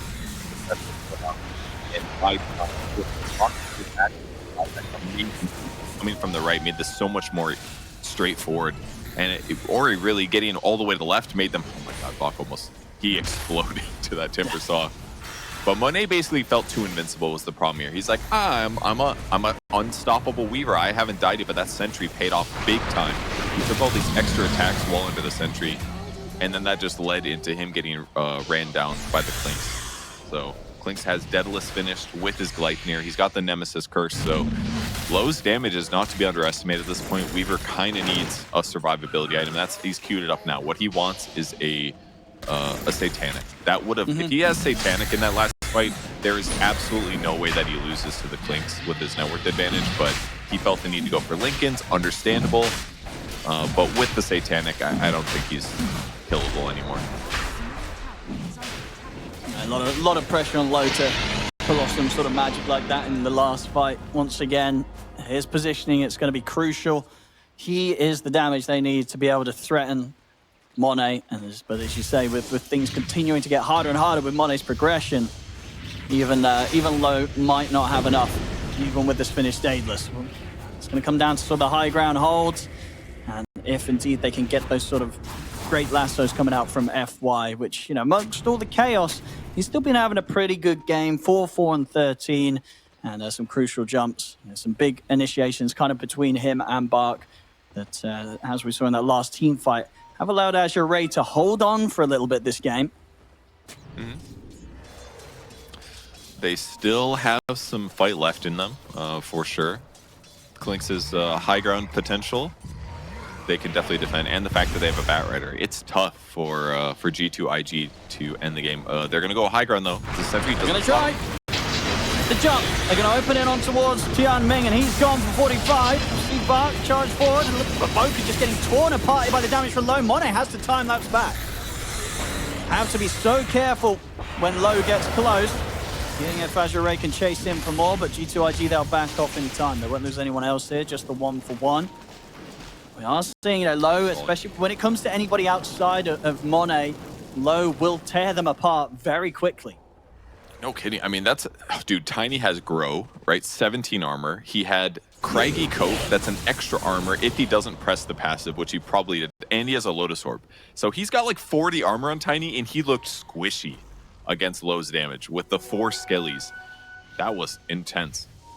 And a little unfortunate for them that the frontliner was Tianming on the Enchantress, but that's why he was sitting up there. He's like, go ahead, if you want to initiate, it's going to be on me, the Enchantress. And they killed him quick, but trading a support for a support is just okay. And Azure Ray is catching up on net worth here. Game is starting to get competitive. So they were considering setting up to try and make a play happen outside of the base, but Monet showing himself in the backup behind him. Azure Ray will go for the retreat. Probably look to resume things back on the high ground, or at least play it a bit more careful for the next 2.5 minutes still, in which they know that Monet has the Aegis on the Weaver.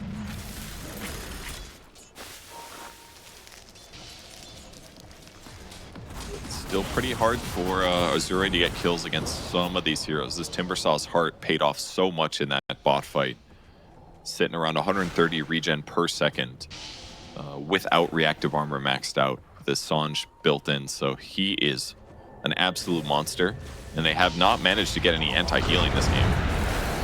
So he's a tough one to kill. I love Leshrak's plate mill pickup. Definitely what he needs here. He needed an armor item really badly. He's got it picked off, and he's going straight back for the Wind Waker. Absolutely what he needs. He doesn't need to finish that upgrade. He just needs the 10 armor. Otherwise, the Weaver kills him too quick. The Wind Waker will allow him to reset against Doom. It'll allow him to cover allies that get gone on as well. So good itemization adjustments here to try to pull out the win here. G2.iG likely to be very careful about how they try and advance to the next stage. Of course, if they somehow let this advantage in game slip away from them, it will be their last one here at PGL Wallachia. So the next steps for G2.iG to progress towards victory have to be taken very carefully.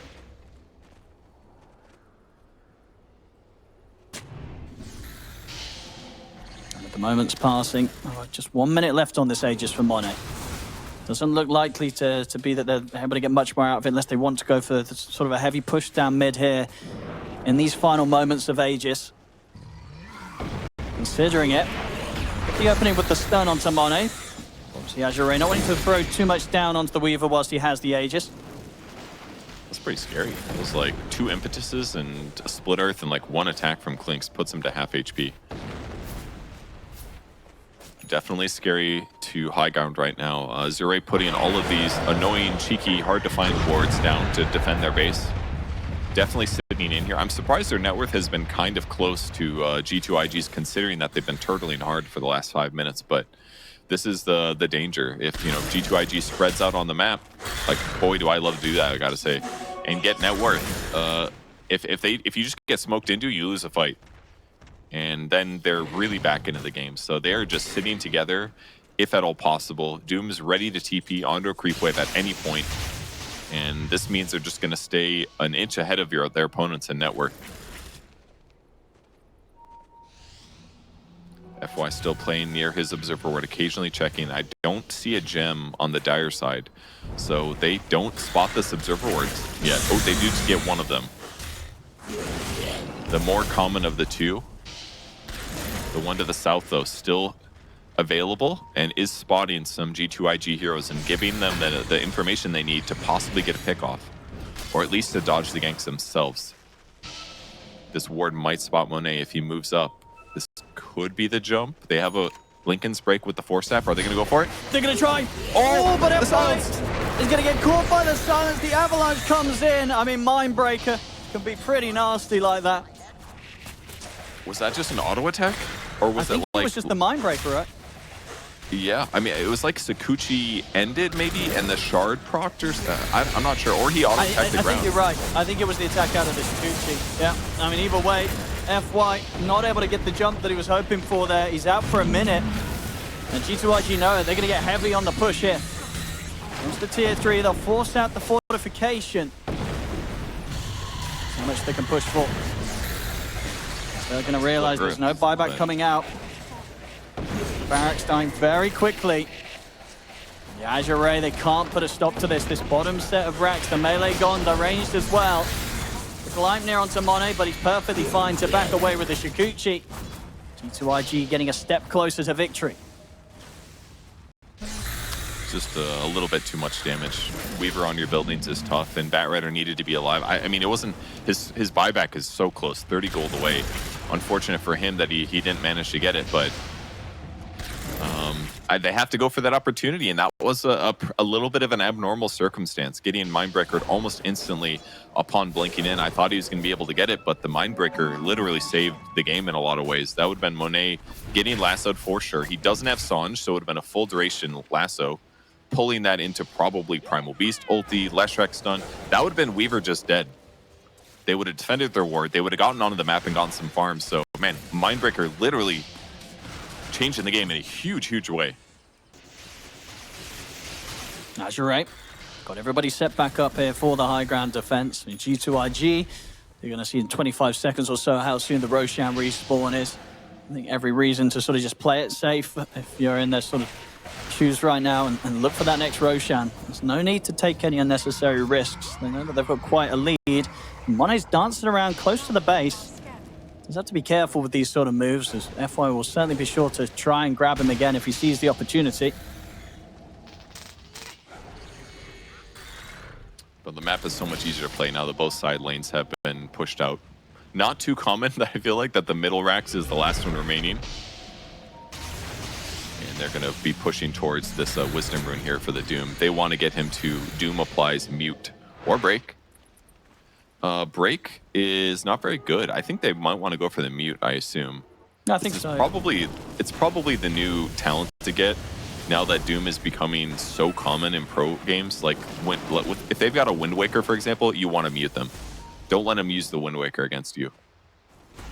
And the Break is okay against Primal Beast, but you're not going to Doom him. Breaking Clinks doesn't really do anything. You want the Mute, certainly. It's going to help guarantee the kill against Leshrac. Oh no, his courier got sniped. That's rough. That's the Mystic Staff. And that would have been, yeah, he would have had the Wind Waker. He had the money to buy out. Yeah. There's no buyback for 600 gold, so they're going to smoke here. I think they think that IG is a little spread on the map or something. Once again, smoking. The base smoke's almost broken, though. They don't have a lot of linger time here. Who's going to go first? Oh, there's going to be the jump. They're going to get the quick toss back onto Tianming. He's out. 50 seconds. No buyback on him. Short on the gold. Well, better him than anyone else. Could be worse. They're going to send Doom to the top lane. It's almost got Refresher Orb. They don't need to force this any faster than it needs to. They're just looking for occasional pickoffs that are excellent. If they got a core hero that was on dieback, sure. They're going to Rax. If it's just a support, that's okay. Spread out a little bit. Compound your net worth advantage. That buys you time for a next possible Roshan. This is just a casual gem sitting in the Roche pit. That is a... Is that a Radiant Ward? Or a Radiant Gem? Oh, where's the gem? It's in the Roche. It's right under Roche's butt. Oh, yeah. I can't click on it. Oh, wait. I mean, they're going to pick it up now, surely. Yeah, I'm not sure who put it there, but it's a one of the few ways that you can leave something that isn't a hero to know when Roche is up. Good. That would maximize your time. But I can't remember. I'm not sure who put it there. I mean, I imagine it must have been G2.iG, right? Because they just know that there's no way that they're getting out of the base. Azure Ray to, you know, they were never going to steal it or anything or get to that point. Yeah, probably true. That does give a Tormentor to the Radiant squad, which is not that bad in this game circumstance. They need gold. 280 each is helpful, but they're behind by 17k now. Really constrained to the map.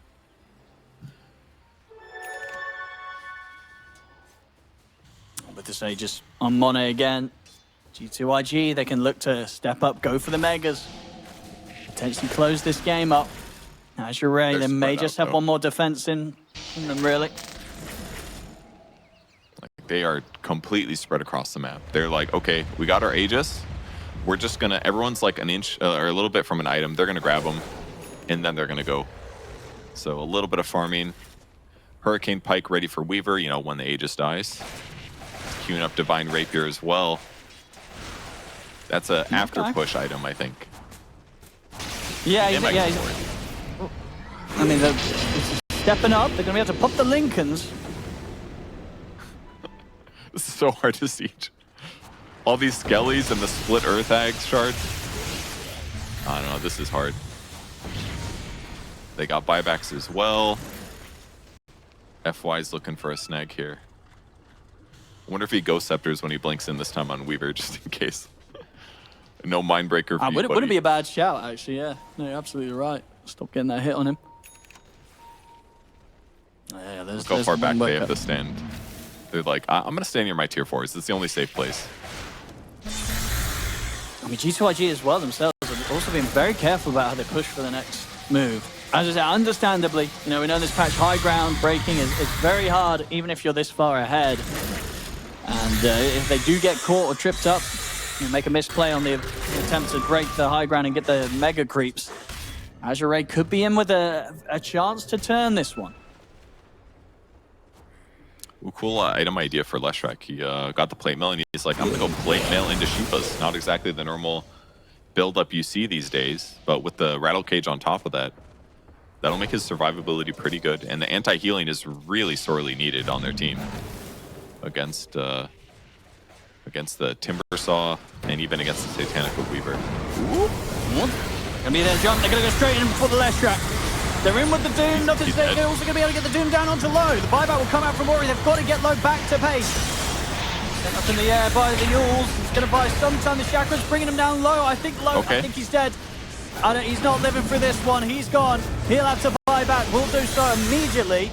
A couple of buybacks having to come out here from Azure Ray. They've managed to get nothing to say. Can they get anything more? Ori done out onto JT. They've got the control onto Monet. Jump forward from Park. They're locking down the Weaver. They've killed him the one. Can they do it in round 2? Respawn comes in with the Aegis to split up. It will catch him, but the second one won't. Monet's able to put the BKB Hurricane Pipe back to safety. G2.iG, they can reset. They can back off. A little bit of progress for sure being made. The fact that they did force out successfully the 2 buybacks from the 2 most important heroes. They did, yeah, and I think that must have been the refresher shard coming from the Doom. He's got the refresher orb recipe in his backpack. And he's got that Doom applies mute. So he is just super set up to win these fights. He Dooms Leshrac, the fight's over. Leshrac's like, oh, okay, can't use Wind Waker anymore. I'm just committed. So forcing out buybacks there, they're just going to reset and probably, I mean, they have a window, right? Like they've got these diebacks that they can abuse. They can come in and fight while the diebacks are going because they could potentially wait for Roshan to maybe respawn. And then after that, there's like a 2-minute window that they could maybe go high ground, but I can't help but think that they're going to go fish for a tossback kill at least once with a smoke in the enemy base. Because if they catch any of these heroes, if there's a small mistake by Ori or by low on the Clinks, that's the dieback core, and that should be game ender. So they'll be looking for one of these. Refresher's up on the Doom. It's only 26 seconds off cooldown. That's kind of funny. This is a good moment for them. They just got to get a toss back on one of these dieback heroes.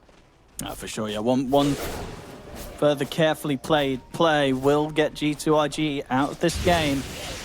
Push the series to a game 3. Continues to be very careful about it, and as I say, rightfully so. This is their elimination game if they do lose. Azure Ray starting to step outside of the base a little bit. Not really any chance to get the jump as of yet. The attempt to get some vision down.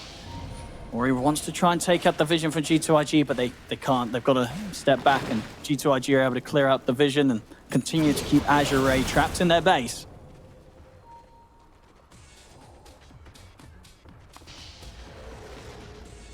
Just looking for that freebie if they can find it. They are headed bottom. They do use the nuke and the bugs. Pretty easy for Azure maybe to, oh no. Ori, he stepped out of the base. He's got the Wind Waker. He's up to the high ground, but Baboka's there ready waiting for him. They get the toss back. They're controlling Ori. There's the Doom drop down onto him as well. Bark tried coming to help out, but Ori's in so much trouble. From the side low, he's got the damage to bring out Monet. Monet's going to go for the buyback. They're going to go for the buyback because they know that with the 2 cores down without any buybacks, you have Bart and Ori, they're out for good. This could be the chance to close things up. With the buyback from Monet, G2.iG themselves, they've got everybody ready to look to proceed to taking out the Megas, looking to close up the game low. Going to get forced back, nothing to say, not able to get the jump in time. He's going to get caught by the Nullifier. Mega creeps are out there for G2.iG, and there's the jump from Baboka. In onto the Clinks, that's low, out for good. GG is called. G2.iG will manage to shut down this game 2 and draw the series to a deciding game 3. I mean, that took an extra 20 more minutes than I maybe felt like in the early game, but very deserved victory from G2.iG there. I mean, amazing game from Monet. Like, absolutely amazing Weaver performance. The perfect pick for the game circumstance. Chance to play on in those next few rounds of the group stage to make it through to the playoffs as we get ourselves stuck into this game 3. It's been a pretty exciting series so far, and indeed, as JT says, this is indeed the airport game. So we'll see who's going to be flying home after this one. Oh man! Quick It's translation. better if you address the pain. You don't know what the response is. Yeah, I'm not even gonna attempt. I got no clue. I'm gonna try and get up the translation here. Watch this. Ju Yi Young. Okay, it means it's the same. So The same. Okay. I don't know what's the same, but something's the same. Says Ori. They're both in the airplane game. I guess so, I don't yeah. know. Yeah, I'm pretty sure he's just sort of agreeing with the statement. Well, let's see. Let's have a look.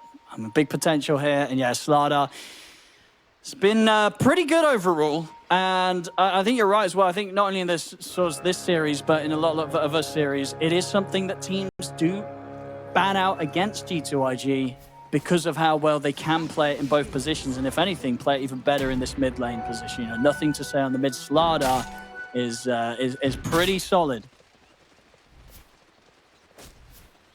Against the it's Razor mid, actually. Low's gonna go mid. It is carry Kunkka. What? Okay, Oh my God. Yeah, I mean, this is a bit of a wild one. You know, not only switching around the heroes, but switching around the players. Normally when this happens, they switch players, right? Low's like, okay, well, I'll play Kunkka, and or you'd be like, okay, well, I'm gonna play the Razor mid then. But they tricked him a little bit. You can't necessarily role swap or lane swap if you don't know which player is going where. I mean, it definitely makes sense. Like, it does feel better having the Kunkka in the safe lane because, you know, well, you're against the Eidolons, so you should be able to clean those out a bit with the Tidebringer. And obviously the mid matchup, you are this Razor with a static link against the Slardar, so it does give them the edge there. But can they execute at the sort of the highest level when they make this sort of switch up, which, yeah, I just don't know if it's something that we really see Azure Ray do that much. Maybe they have done this before where they make this movement with the players, but either way, it's going to be exciting to see, and doing it when everything is on the line here in this, you know, so-called airport game. Yeah, I mean, it's still fine, I think, for Slardar. Getting your damage sucked is not going to be fun, but you can still last hit with Slithering Crush. It's a 7-second cooldown nuke, so he can get last hits, but already being pressured pretty hard. His HP's low, around 40%. No pun intended. Sorry about that, guys. I won't say that again. Right. There'll be more of those this game, I'm sure. Bottom lane. Maybe see if they can go in onto JT. They're going to turn their attention over towards Baboka. A bit split here with the focus, and JT's actually going to opt for the TP out. He'll get safely back to the tier 1 tower. Yes, way to go. He's got to get his HP up a little bit here. He's going to limit his Eidolon summoning. If he doesn't, he's a ways away from, he's going to go Bracer into Helm of the Dominator. Oh my God, I love this build. I've never seen an Enigma go this build. I would love to talk about this for 8 minutes. I legit think it's a decent build on Enigma. Because despite Helm of Iron Will has been nerfed a lot, right? It started off at like 5 or 6 armor with tons of regen. It only gives you 4 now, it sucks. But when you upgrade it to Helm, it becomes good again. The armor on Helm of the Dominator has not been nerfed. So when you pick this item up, your armor goes up a lot. Your survivability goes up a lot. You get regen. You can go Helm of Overlord if you really want to as well, because you're a universal hero, so all the stats are good. It's like a legitimately pretty strong item for Enigma, and it helps you push towers. I mean, the Vlad's got nerfed after all, so it's just like it's a nice little way to like keep the pressure up on the map and increase your farm. This is how I always play Enigma with this item if I'm playing core. So I'm happy to see somebody else do it. Yeah, we'll see how much sort of JT can take over if he sort of gets a good timing on that. And so far, the lane looking pretty nice for him. 16-3 against the 15-2, so definitely no issues being caused by Ori's safe flame Kunkka as of yet. Farm's good for both of them, but yeah, JT not getting slowed down. And yeah, quite at the moment, as you're seeing, just the Tidebringer damage, not enough to one-shot the Eidolons at this moment. Nothing to say he's doing great in the mid lane. 20 last hits. He's got 5 more than Low's Razor, so maybe just one of those carry players going mid things, but so far this lane swap has not really changed that much. But hopefully for Low, he's able to get things done with his rotations. One of the downsides of putting Kunkka in the side lane here is he's going to get less levels than he would if he was a mid player. I guess in some ways it's not a big deal because it's not like Kunkka off lane isn't effective, but really nicely done there by Ori. He gets the Torrent into Tidebringer, gets 3 Eidolons picked up. That's where his extra levels are coming from, actually. Yeah, if you can clean those up, then that's going to give him a nice edge. In terms of the build here from the safe lane Kunkka, do you think you see any sort of change up, or is it still going to be kind of armlets, Aghanim's, pretty similar stuff to if you were playing it from the mid? Probably same stuff, I would imagine. Just seems straightforward here. Clockwork and a TP into the mid lane. Give a Tango to Razor. Kind of interesting here. He's going to get a little harassing, but not really that big of a deal. But yeah, probably same build. Phase boots, probably Ags, most likely. I just don't really see. I mean, if he really does want to go some more carry potential build, the Radiance build is still an option, I guess. But the downside is that there's a lot of anti-tanky hero stuff coming out of like Enigma with Midnight Pulse and the Slardar, and frankly Enchantress as well with pure damage nukes. Buck looking low top lane. Xnova not able to find him as Buck's able to juke around the trees, and yeah, Mone's gonna have to. Should be able to clean up this wave at least, because so far it's definitely a bit of a slower start for him out of the cores this game. Not the easiest time it appears to be for him on these first few waves. Just 13 CS so far in the safe lane Morph. Yeah, it's a tough one. Morphling usually loses this lane a little bit, but this is getting a little bit extreme here. Feels like Xnova hasn't been able to accomplish that much against the Dark Willow. Like whenever Dark Willow's in a really bad spot, gets enchanted, or the creep gets too close, he just uses Shadow Realm and disengages basically here. There's the pressure. Yeah, coming in with a wraparound on towards Monet. I mean, Monet should be fine. He's got the back of nothing to say. They're in onto FY, but the Shadow Realm's there, and as soon as the Crush is used, FY knows he can go for the TP as there's no further AoE stun. So he's away, he's out of there. The rotation helps keep Monet safe, but doesn't allow them to get a kill. He's just such a good player, dude. FY like is always just like a step ahead of every other player, it feels like. It's a lot harder nowadays because teams have had so much time to catch up. But the fact that FY is still this good after so many years is really impressive. Dire's middle tower is under attack. Unfortunately for him, he doesn't have boots, so he's gonna have to run back to lane, but not dying to those counter rotations is a nice advantage. Game's still pretty close. Not the greatest last hits on the Enigma and the Morphling, though. They are a little bit behind, certainly. So the game's looking good for Azure Ray at the moment. Their lane swap is pretty much working. Net worths are looking decent. Nothing to say he's happy, though, on his mid Slardar.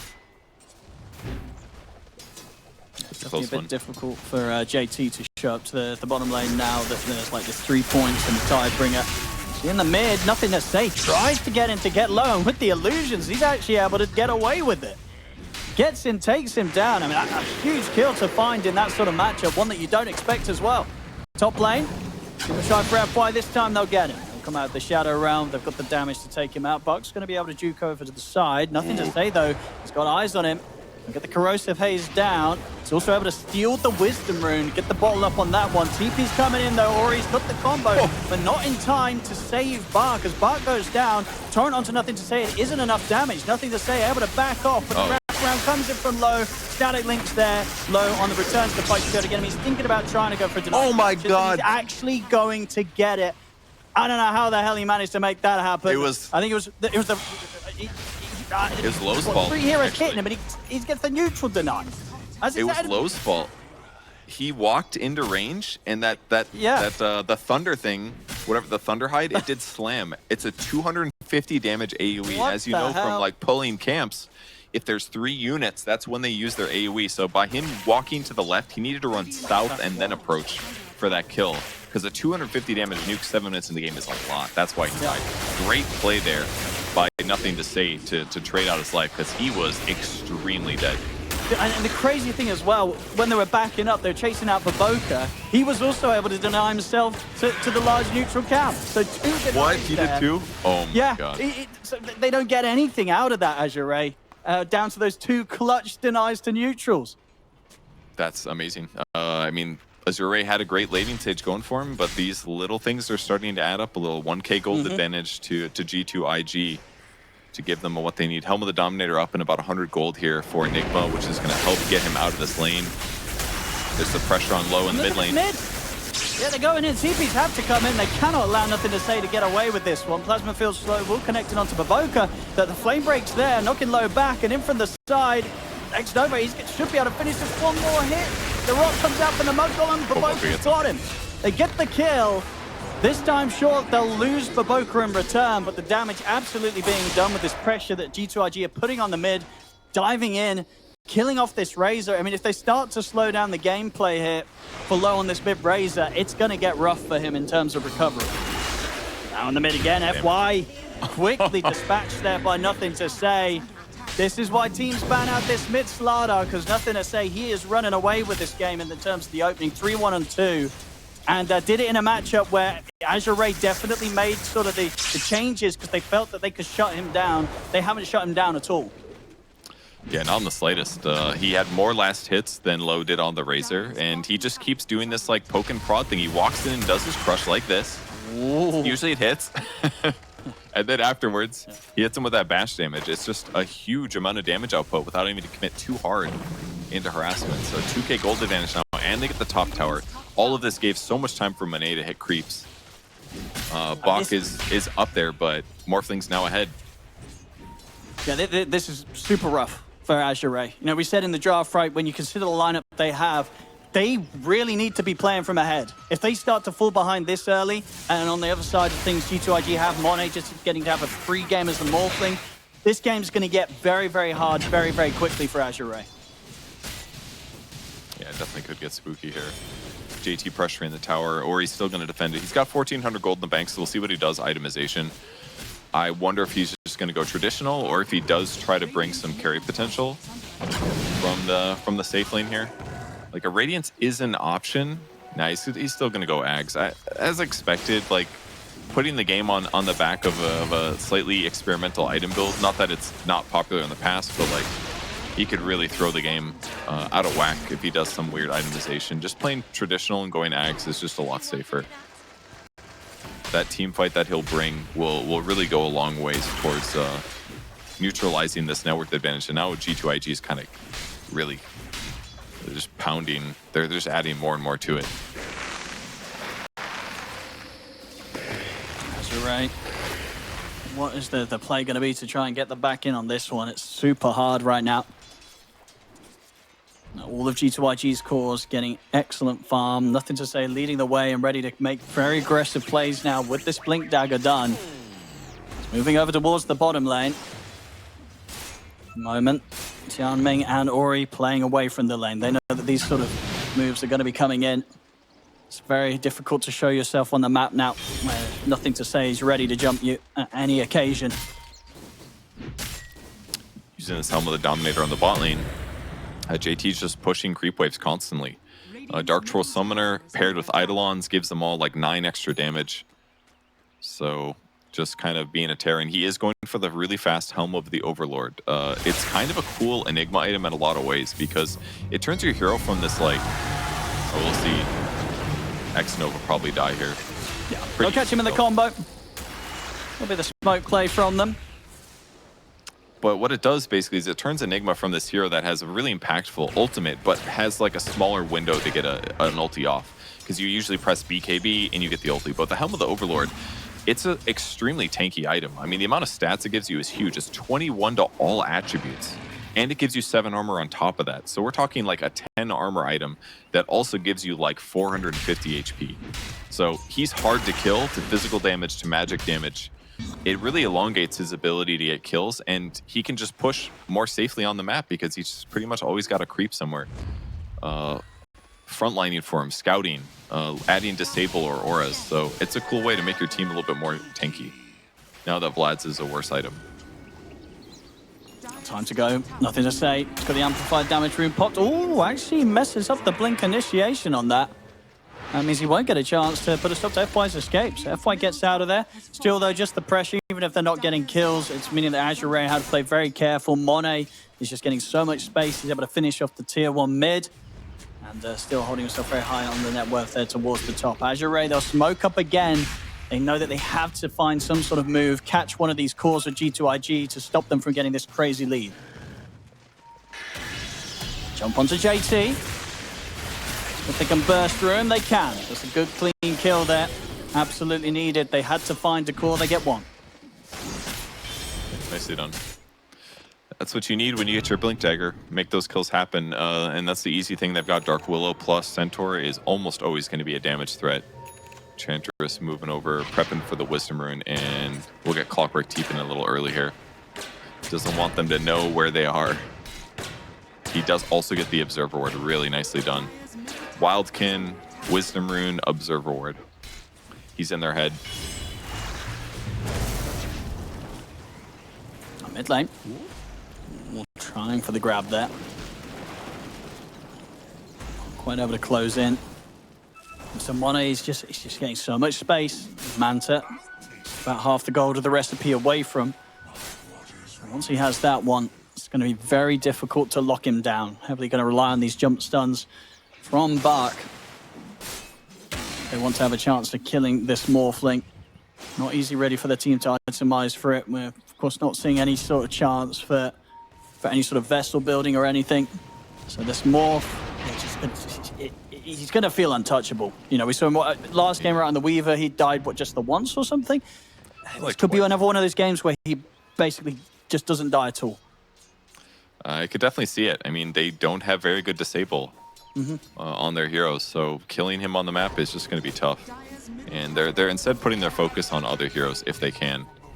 They're going to have FY kind of put his neck on the line just a little bit. They're playing near observer wards. They want to spot their opponents, go for these kills. Slaughter instead goes top, not noticing it. If anybody had showed bottom, like seriously, he probably gets gone on.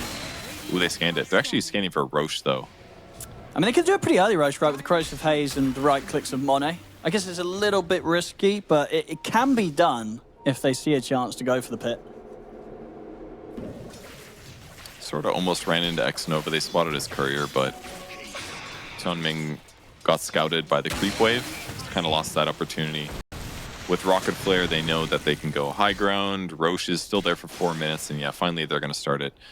X-Nova is waiting though. As soon as they touch that portal, he's going to see it coming. But they got to go soon if they're going to go. It's so risky. Yeah, are they going to make the call to try and interrupt this Roche?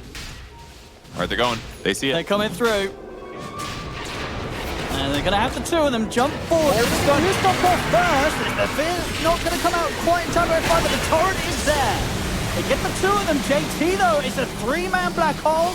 Do they have follow-up damage, though? It doesn't look like it. They've got to back off for now. The buybacks have come in from G2.iG. They want to put everything into winning this fight. They take out FY, jump forward from both. They put the lasso onto low, waveform forward. They'll take the Razor out.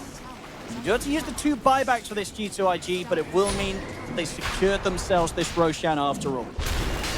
Okay, a little different than I expected after the start of things. I mean, the fact that Slaughter blinks into stun and he gets caught by the Centaur Stomp really messed things up, because then they just got cogged together by their own team, basically, which made the combo so easily. And the Black Hole bought time for Morphling to show up. But yeah, the lasso really solidifies things as good with Razor going down. The Aegis is picked up. The game's still about in the same state. They got equal net worth in that fight, so it was not terrible for them. Such a good Black Hole, catching 3 heroes. Manet's like, I want to help, but couldn't quite see the heroes from the low ground, I think. Yeah, just absolutely heads up that they commit with those buybacks. If they don't buy back like that, maybe they lose more heroes there, and maybe even Azure Ray get the chance to... Well, I think it's Azure Ray's lineup's just not very good at taking Roche. So Azure Ray probably were unlikely to take Roche there. They just wanted to try and stop G2.iG from doing so. And of course, the result ends up, they weren't able to stop them. Aegis now on Monet. And yeah, continuing to hold this 4K lead. And the items just continuing to fly out. And on the side of Azure Ray, Ori, he's got the Ags done. So we'll have pretty big presence in these team fights. But bursting, killing this Morphling, it's only going to get harder and harder. Yeah, definitely the case. The Helm of the Overlord is finished for Enigma right now. Here he is in all of his tanky glory, 1800 HP with that one item. So he's hard to kill, and in the meantime, he's just moving his Ancient Black Dragon in places on the map that are kind of dangerous to fight. On a freebie here for Monet. Baboka's in with the jump. Torrent Storm will come out. Baboka, is he able to dodge the Torrent Storms on the way out? He is. So, it was close. Unfortunately for Ori not able to take out anyone in return. And just sort of situation where Monet just continues to farm these aggressive spots and get involved in action thanks to his supports. Definitely a close one. Nothing to say here. Farming in an aggressive place. Low is sitting nearby. Don't know if he knows. Yeah, he's pinging it. He knows he's there, but trying to use his illusion to force some overreaction or something. Phylactery's ready on the Morphling. He's getting to his critical mass where he's really scary. He's the top net worth. Had a slightly rough first 5 minutes, but since then his team has created so much space. He gets to do what he wants, and again, there's very few counters on the enemy squad. So once his Conda's done, I'm worried here for the AR players, except they're going to find him. I mean, they're kind of terrified of him. They just know that they can't really set up onto this ball thing, especially once he's got 2.5 minutes left on the Aegis. As soon as they see Monet, they have to back away. And Monet and JT are going to get the chance to put some pressure onto this tier 2 tower. I mean, it just goes to show how strong they are right now. You know, a smoke gank approaches them, and Monet knows that that smoke gank has got to be turned around and run away from him. So he can just push in, pretty much do whatever he wants right now. Azure Ray having to keep their distance. Yeah, I mean, Kunkka didn't even have his ulti or his Torrent Storm, so like, there's just almost no way they kill Monet. And frankly, even if they had those abilities, he's getting waveform and adaptive or attribute shift off. So I don't even think they can kill him otherwise. A little pressure down bottom just from Eidolons. I mean, you've got Azure Ray just hiding in their base. This Enigma last pick, layered with the Slardar in the mid lane, it's just going so good for him. Yeah, and he's super close to having the Blink Dagger, and absolutely big potential for Black Holes this game, considering the fact they're playing against 3 melee heroes, and also, you know, Razor as a core is, whilst he's ranged, he's also a hero that kind of wants to be on the front lines, of course, committing him with the static link. So lots of possibilities for JT to really mess them up with some Black Holes. Tormentor is the best they can do right now. See who picks it up. Clockwork, it's not the worst. It'll be a little easier to find targets using Jetpack. Oh, they're going to get the jump on low.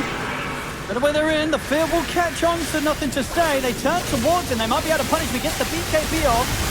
Going to get caught here and taken down. Good start to the fight here for Azure Ray. Can they get anything more from this? JT is holding on to the Black Hole now. Has to wait out at least the battery assault. As, you know, I mean, causing some issues. The impetus will put an end to the clockwork. Monet wayfaring forward aggressively. Turns into the Razor. Now looks towards Bark. Bark tries to TP out. He's not going to make it away. JT holds his ground with the Black Hole. Locking down FY. Oh, the blink towards it, but the blink out in time from JT keeps him alive. That means that there's no doubt about it. G2.iG, they'll take another team fight in their favor here. 15-7, 9k lead. And Monet not even losing the Aegis. They can get, you know, kill one of the other cores, kill nothing to say. But outside of that, they just don't have what it takes right now to deal with the rest of the lineup. Yeah, I mean, the fact that they managed to get nothing to save that low before he pressed BKB was a wonderful opportunity. If he was a little bit less greedy and pops it at before he goes in, different fight certainly, but they still won it so easily, and their win condition is barely touched. In fact, the second most farmed hero in the game is Enigma right now at 12,000. JT managing to Black Hole to secure the Razor kill and to blink out to dodge the Dark Willow hit is just put him in that glory stage where he's just getting items and items and items. Now the other side of the map, same thing. Tormentor for the Dire Squad. Let's see who gets it. Ah, the most useless one. Oh, no. It's all right. They got it out of the way.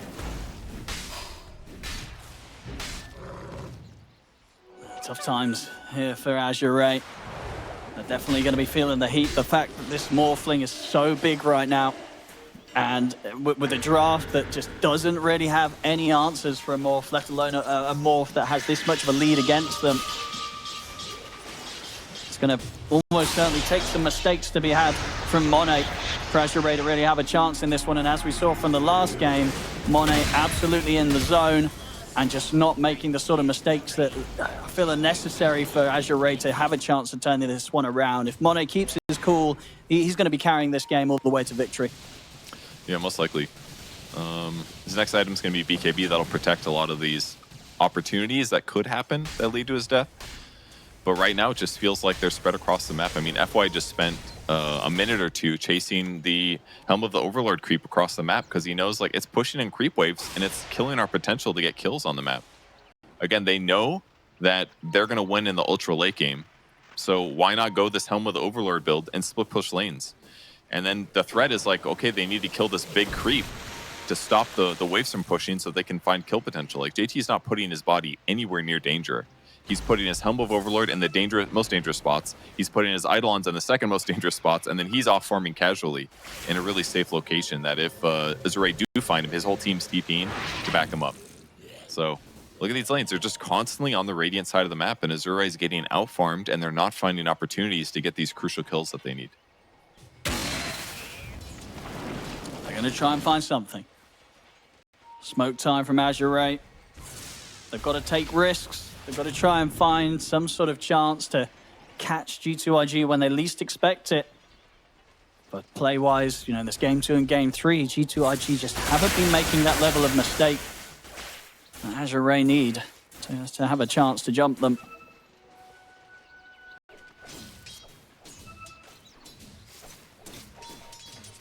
Radiant are scanning. As I said, G2.iG, they're more than happy to take the fight head on with the lead they have. Smoke's going to dispel. Gonna get the jump over towards Monet. The X mark upon him, but the combo's getting put to a stop. There's nothing to say. Was able to make the jump over towards Ori. Now in the trees, the lasso's there. They'll get the quick drag back onto Tianming to start things off. Connection on towards Monet. He's not working. Well, they've got him. They've killed him off, but the black hole comes in from JT, catching onto Ori. So whilst they may have killed Monet, it's still not a good situation for them as they've lost 3. They actually kill him, but it still doesn't really matter, Purge. Yes.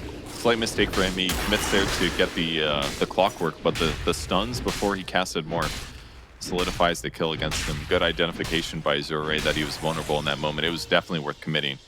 I mean, they only lost about 800 gold in that fight, and they got about half the experience back. So I think when you're this far behind, if you can kill the Morphling, totally worth it.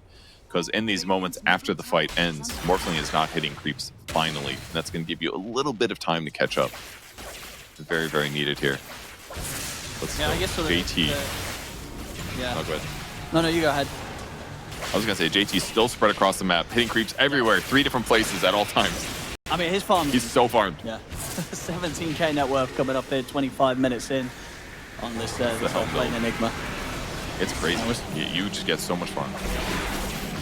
And we see this fight again, as you say. They get them off. They have to commit a lot for it, pretty much everything.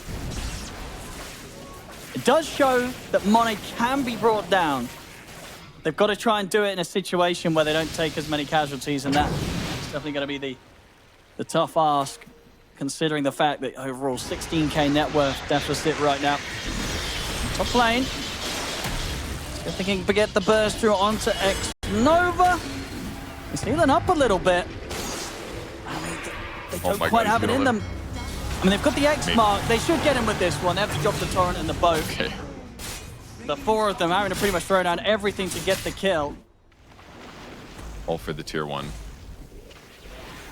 It's worth it, though. They needed something. Definitely needed something. Kill the wave. That gives them some space to farm a little bit more top. But the pressure is still there. Illusion's pushing bottom. Eidolon's pushing bottom. JT going for a Octarine core to lower the cooldown of his black hole and his blink and his BKB. I mean, they're looking at Roche. They just don't do it that quickly. They do it pretty safely, I guess, with how tanky their hero Bark is on the Centaur.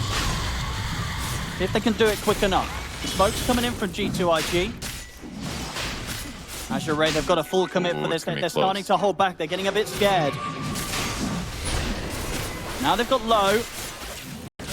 They may just be able to do this in time. Okay, they got it. They got it. They're still being careful about how they go about finishing it, but indeed they have found it. And at the same time, they get the jump onto the side.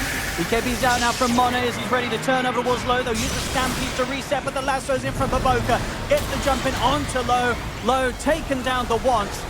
They can do it a second time. They get the boat combo, drops down onto Monet. Black hole's going to be used. JT perfectly in position, sets up to catch the 2, and then Monet's getting caught out by a fair few of the stuns, but now he's ready to waveform over, help take down low for a second time this team fight. The crush comes out for nothing to say onto Bofori and Bark. Ori pops the cheese back up to full HP, but now Monet with the stolen static links ready to steal the damage of Ori. Ori tries for a TP out, but the adaptive strike puts it to a stop. As G2.iG will take the fight, despite not getting the Roche, not getting the Aegis.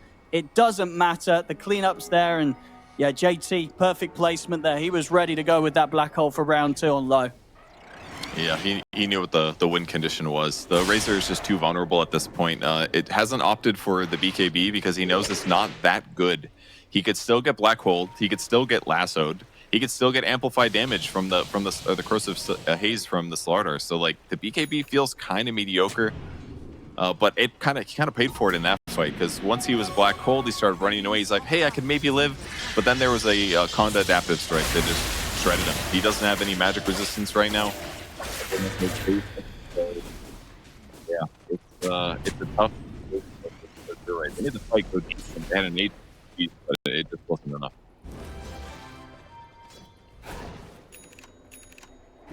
Full Octarine now from JT. Definitely one of the more farmed enigmas you'll see at this sort of time. He's top net worth. Just outclass his team, outclass. Mone's trying his best on the carry. I mean, that's the thing as well. Mone's not having a bad game. He's getting free farm. But JT staying that little bit of a step ahead of him. Just Microwave is so good. The fact that he's able to keep his Eidolons around the map like this for vision. His Ancient Thunderhide is really not very threatened. It's one of the other downsides of them not having a very traditional carry. Razor can't just easily kill this. Usually the Thunderhide or the Ancient Creeps die to some PA or Slardar or Morphling. Oh, good initiation. They got him! Okay. A huge catch and maybe a bit of a mistake there from Monet as he gets caught out. And they get more. I mean, they've got the X-Mark drag back. They do. They get the 2 of them. Oh, no. G2.iG. They cannot let that happen when they've got this sort of a lead. Losing their carrier mid like that. That ain't great, Purge. Yeah, they need Shard on Morphling, actually. Like, he's thinking that he's fine, but he keeps getting caught a little bit. Bach is nailing him, man. The hoof stomp into Magic Burst. He's dying. Can't have that keep happening. That's his second death now that he's died just because he hasn't been able. He's been caught stunned without able to morph. He didn't press his BKB either, so. In the mid. He's going to drop it. Blacko's going to be there, but the angle's there for Tiami with a hook shot. Gets in, is able to put a stop to the black hole. With the X mark onto JT, Ori, he's going to look to stand his ground, he's ready to push forward and fight. And with the fact that nothing to say and Monet is still dead, this is going to be Azure Ray's chance to clean up some more kills. They look to JT. They should have him here. He's got nothing left to rely on. JT's gone. I mean, this is crazy stuff from Azure Ray coming out. They're doing some huge moves there. They know when they get this window of opportunity where they've killed off the mid and the carry, they just go straight down the mid. They end up getting the other core and the biggest core of all, JT on this Enigma in the top spot. I mean, these sort of moves, these sort of mistakes from G2.iG, they're hurting them big time. They are. They're still sitting fine, I think. Like, they didn't lose that much network advantage, and they still have the benefit of the Morphling. But it's kind of getting scary. Their heroes are going to get more and more damage as the game continues. The Lotus Orb that Dark Willow's building could really change things too. Helps offset what Morphling wants to do against the Razor, and then the advantage isn't there anymore. Because then Razor would get 2 static links, I think, against Morphling, if that's possible. I don't know if that's possible, actually. Can you static link the same guy twice? I don't think you can. But at least you can reflect the adaptive strike. Yeah, I don't think you can. I'm trying to think when you do like the refresher build to get the 2 static links. I don't think you can. I feel like it's always had to be a different hero. So thus, if you static link the Morphling and you Lotus reflect the static link that he puts on you.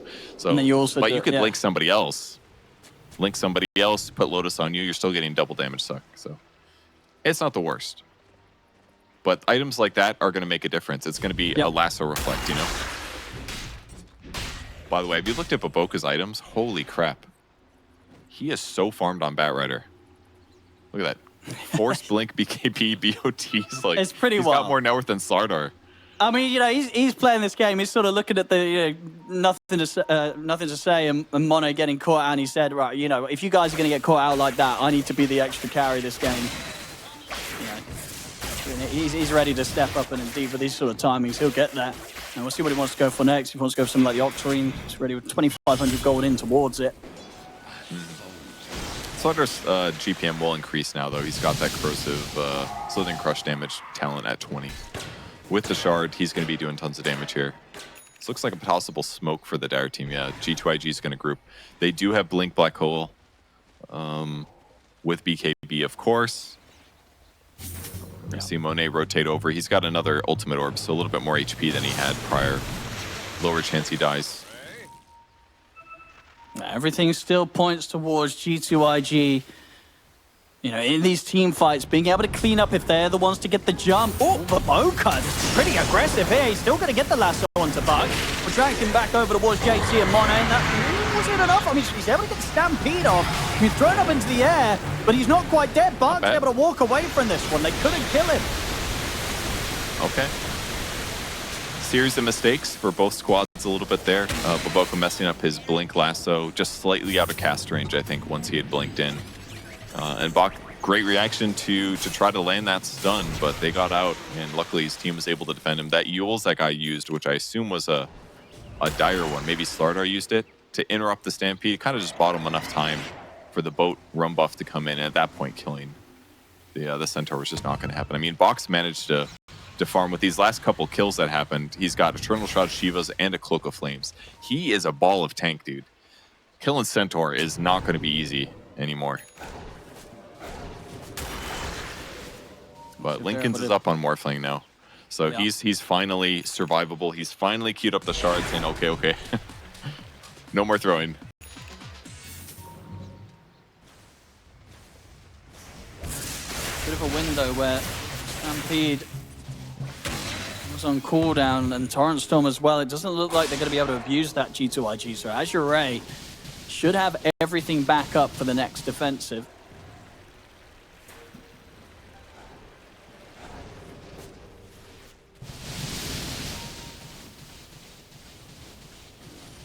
Very tense just looking now for their kills.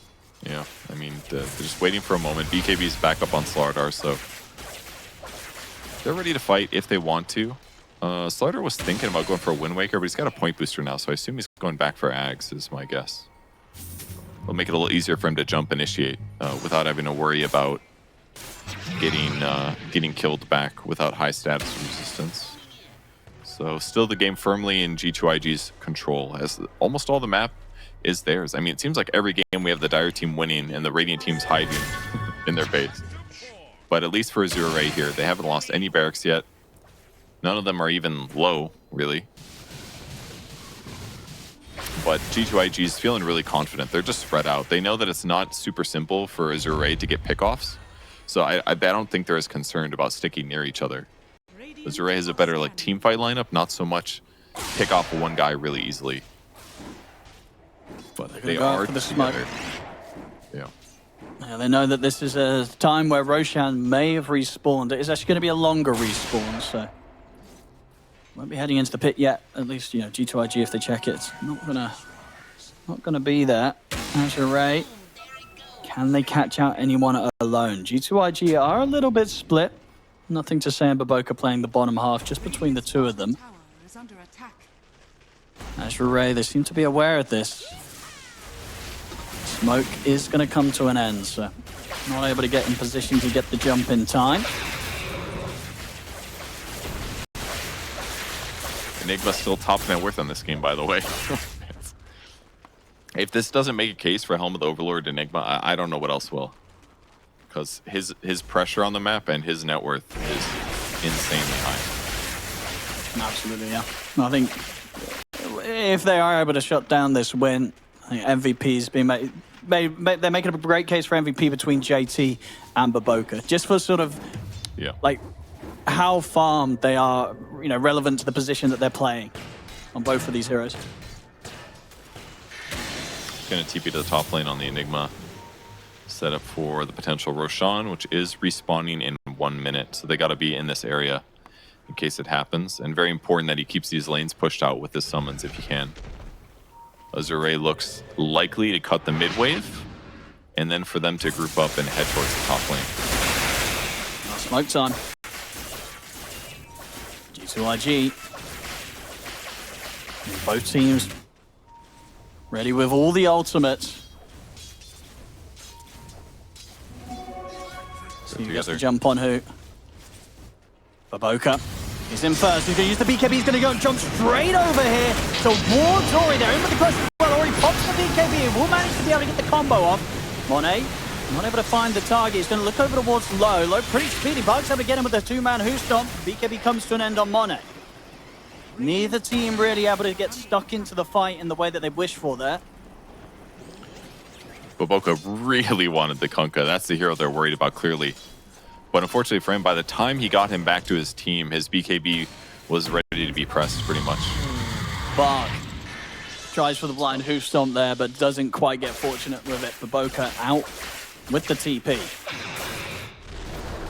And that's Roche, so kind of gives them what they want. I mean, they don't get any kills in the fight, but at least they take Aegis. free Ags on the ground too. Who's getting that? Pass over to... Wait, who got it? Looks like Batrider. It was Bat. double Yeah, lasso. 100%. Yeah, Baboka took it. It's a cool choice. Okay. I like it. Yeah. He had to execute up anyways, so this is that's what he wanted. Not worth it on Enchantress probably. Yeah. I mean, it's pretty well, because with that pickup obviously as well, look at his net worth. He's up there with the big boys. Oh yeah. Wow, that's big. Like this is a support bat, third highest on the net worth here. 39 minutes in. He's gonna buy an Octarine core, but man, I wish he had a refresher. That'd be really sick. If he could get 2 lassos in a row, it'd be some damage. 2 lassos into your team kills those 2 heroes no matter what. But yeah, double lasso, excellent stuff in game circumstances like we just saw. If he could have disabled 2 heroes, slightly better chance that that fight is over. Nothing to say, actually didn't end up finishing the Axe. He did commit to the Wind Waker after all. And he's just going to have a casual point booster, I think, for the rest of the game, as he wants an AC next, which makes sense. Survivability for himself and his team. He'll be tanky against the Razor basically, and it'll help his Morphling and his Enigma do more damage. Not something I thought I'd say today, the Enigma doing damage, but he's got the Ags finished. Don't see that often either. But he's so far ahead in net worth, it's so justified. It's like you don't usually get past like 3 items on this hero. He's like, you know, rather than Refresher, squeeze in that Ags and then buy Refresher. I mean, it's like in the past, maybe you'd see Enigmas of a comparable amount of farm like this if they were... Ooh. What the hell's happening here? Okay, well, that's a very dead clockwork. That was a funny 15 seconds, I gotta say. JT was TPing from the Ancients. Yeah. Clockwork saw him, got scared, started TPing. JT cancels his TP, blinks Black Holes, is like, wait, that was overkill. Cancels it. Lasso comes through. It's kind of a funny moment. One a top. I mean, can he do the solo? There's going to be the Stampede and the pushback from the Hurricane Pike. So Low will keep his distance. I mean, Monet's considering chasing this down, but he is pretty isolated. Of course, he feels strong because he's got the Aegis still. And indeed, just running at the Azure Ray, have to back off. Radiant's bottom barracks are under attack. He is the monster on the map. Very close to his Satanic. He wants it. One more. Then he wants to get a Butterfly. Oh, JK, he's going to go Butterfly instead. The Claymore goes into both items, so he pivoted. Way more damage this way. I mean, he must have gotten like 200 attack speed just now with this Butterfly pickup, because his agility is so high. And Razor already kind of struggling in this 1v1. Like, this hero never buys an MKB. Doesn't really have space for an MKB in most cases, so...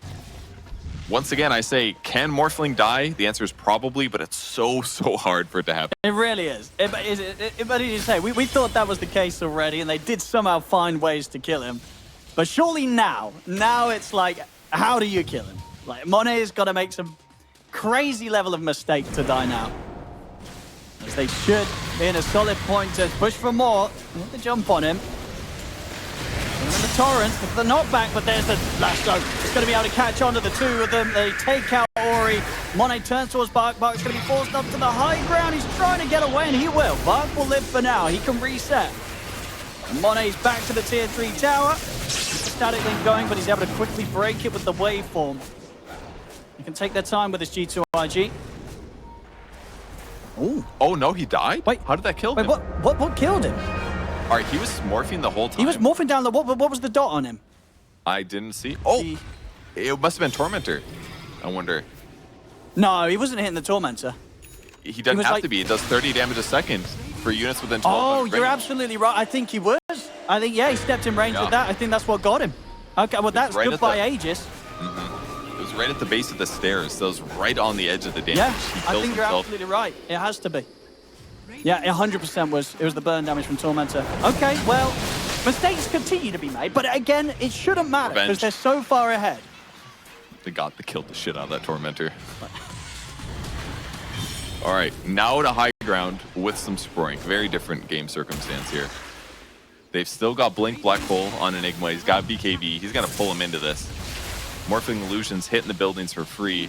Eidolon's hitting the buildings for free. He's playing it very safe without the Aegis. In fact, he's sitting pretty heavy on strength right now. Does not want to die. 35K gold advantage. Like, it is their game to throw right now. Oh, absolutely. But they've got if they such don't good tools. somehow win this game, you know, they're going to be out of the tournament, and deservedly so. You know, this is a game that everything points to G2.iG getting the win. Like, to the point where it's like something ridiculous has to happen for them to not get the win. Big items keep flying out. They've got the nullifier now, nothing to say. They've got the refresher on JT. But let's see, crazy things have happened. They have. I mean, they're gonna have to mess up so many of their ultimates, and they have a Bat Rider. Like, their stuff is so much easier to execute. There's a guy. Oh, blink lasso him, pull him into your team, kill him.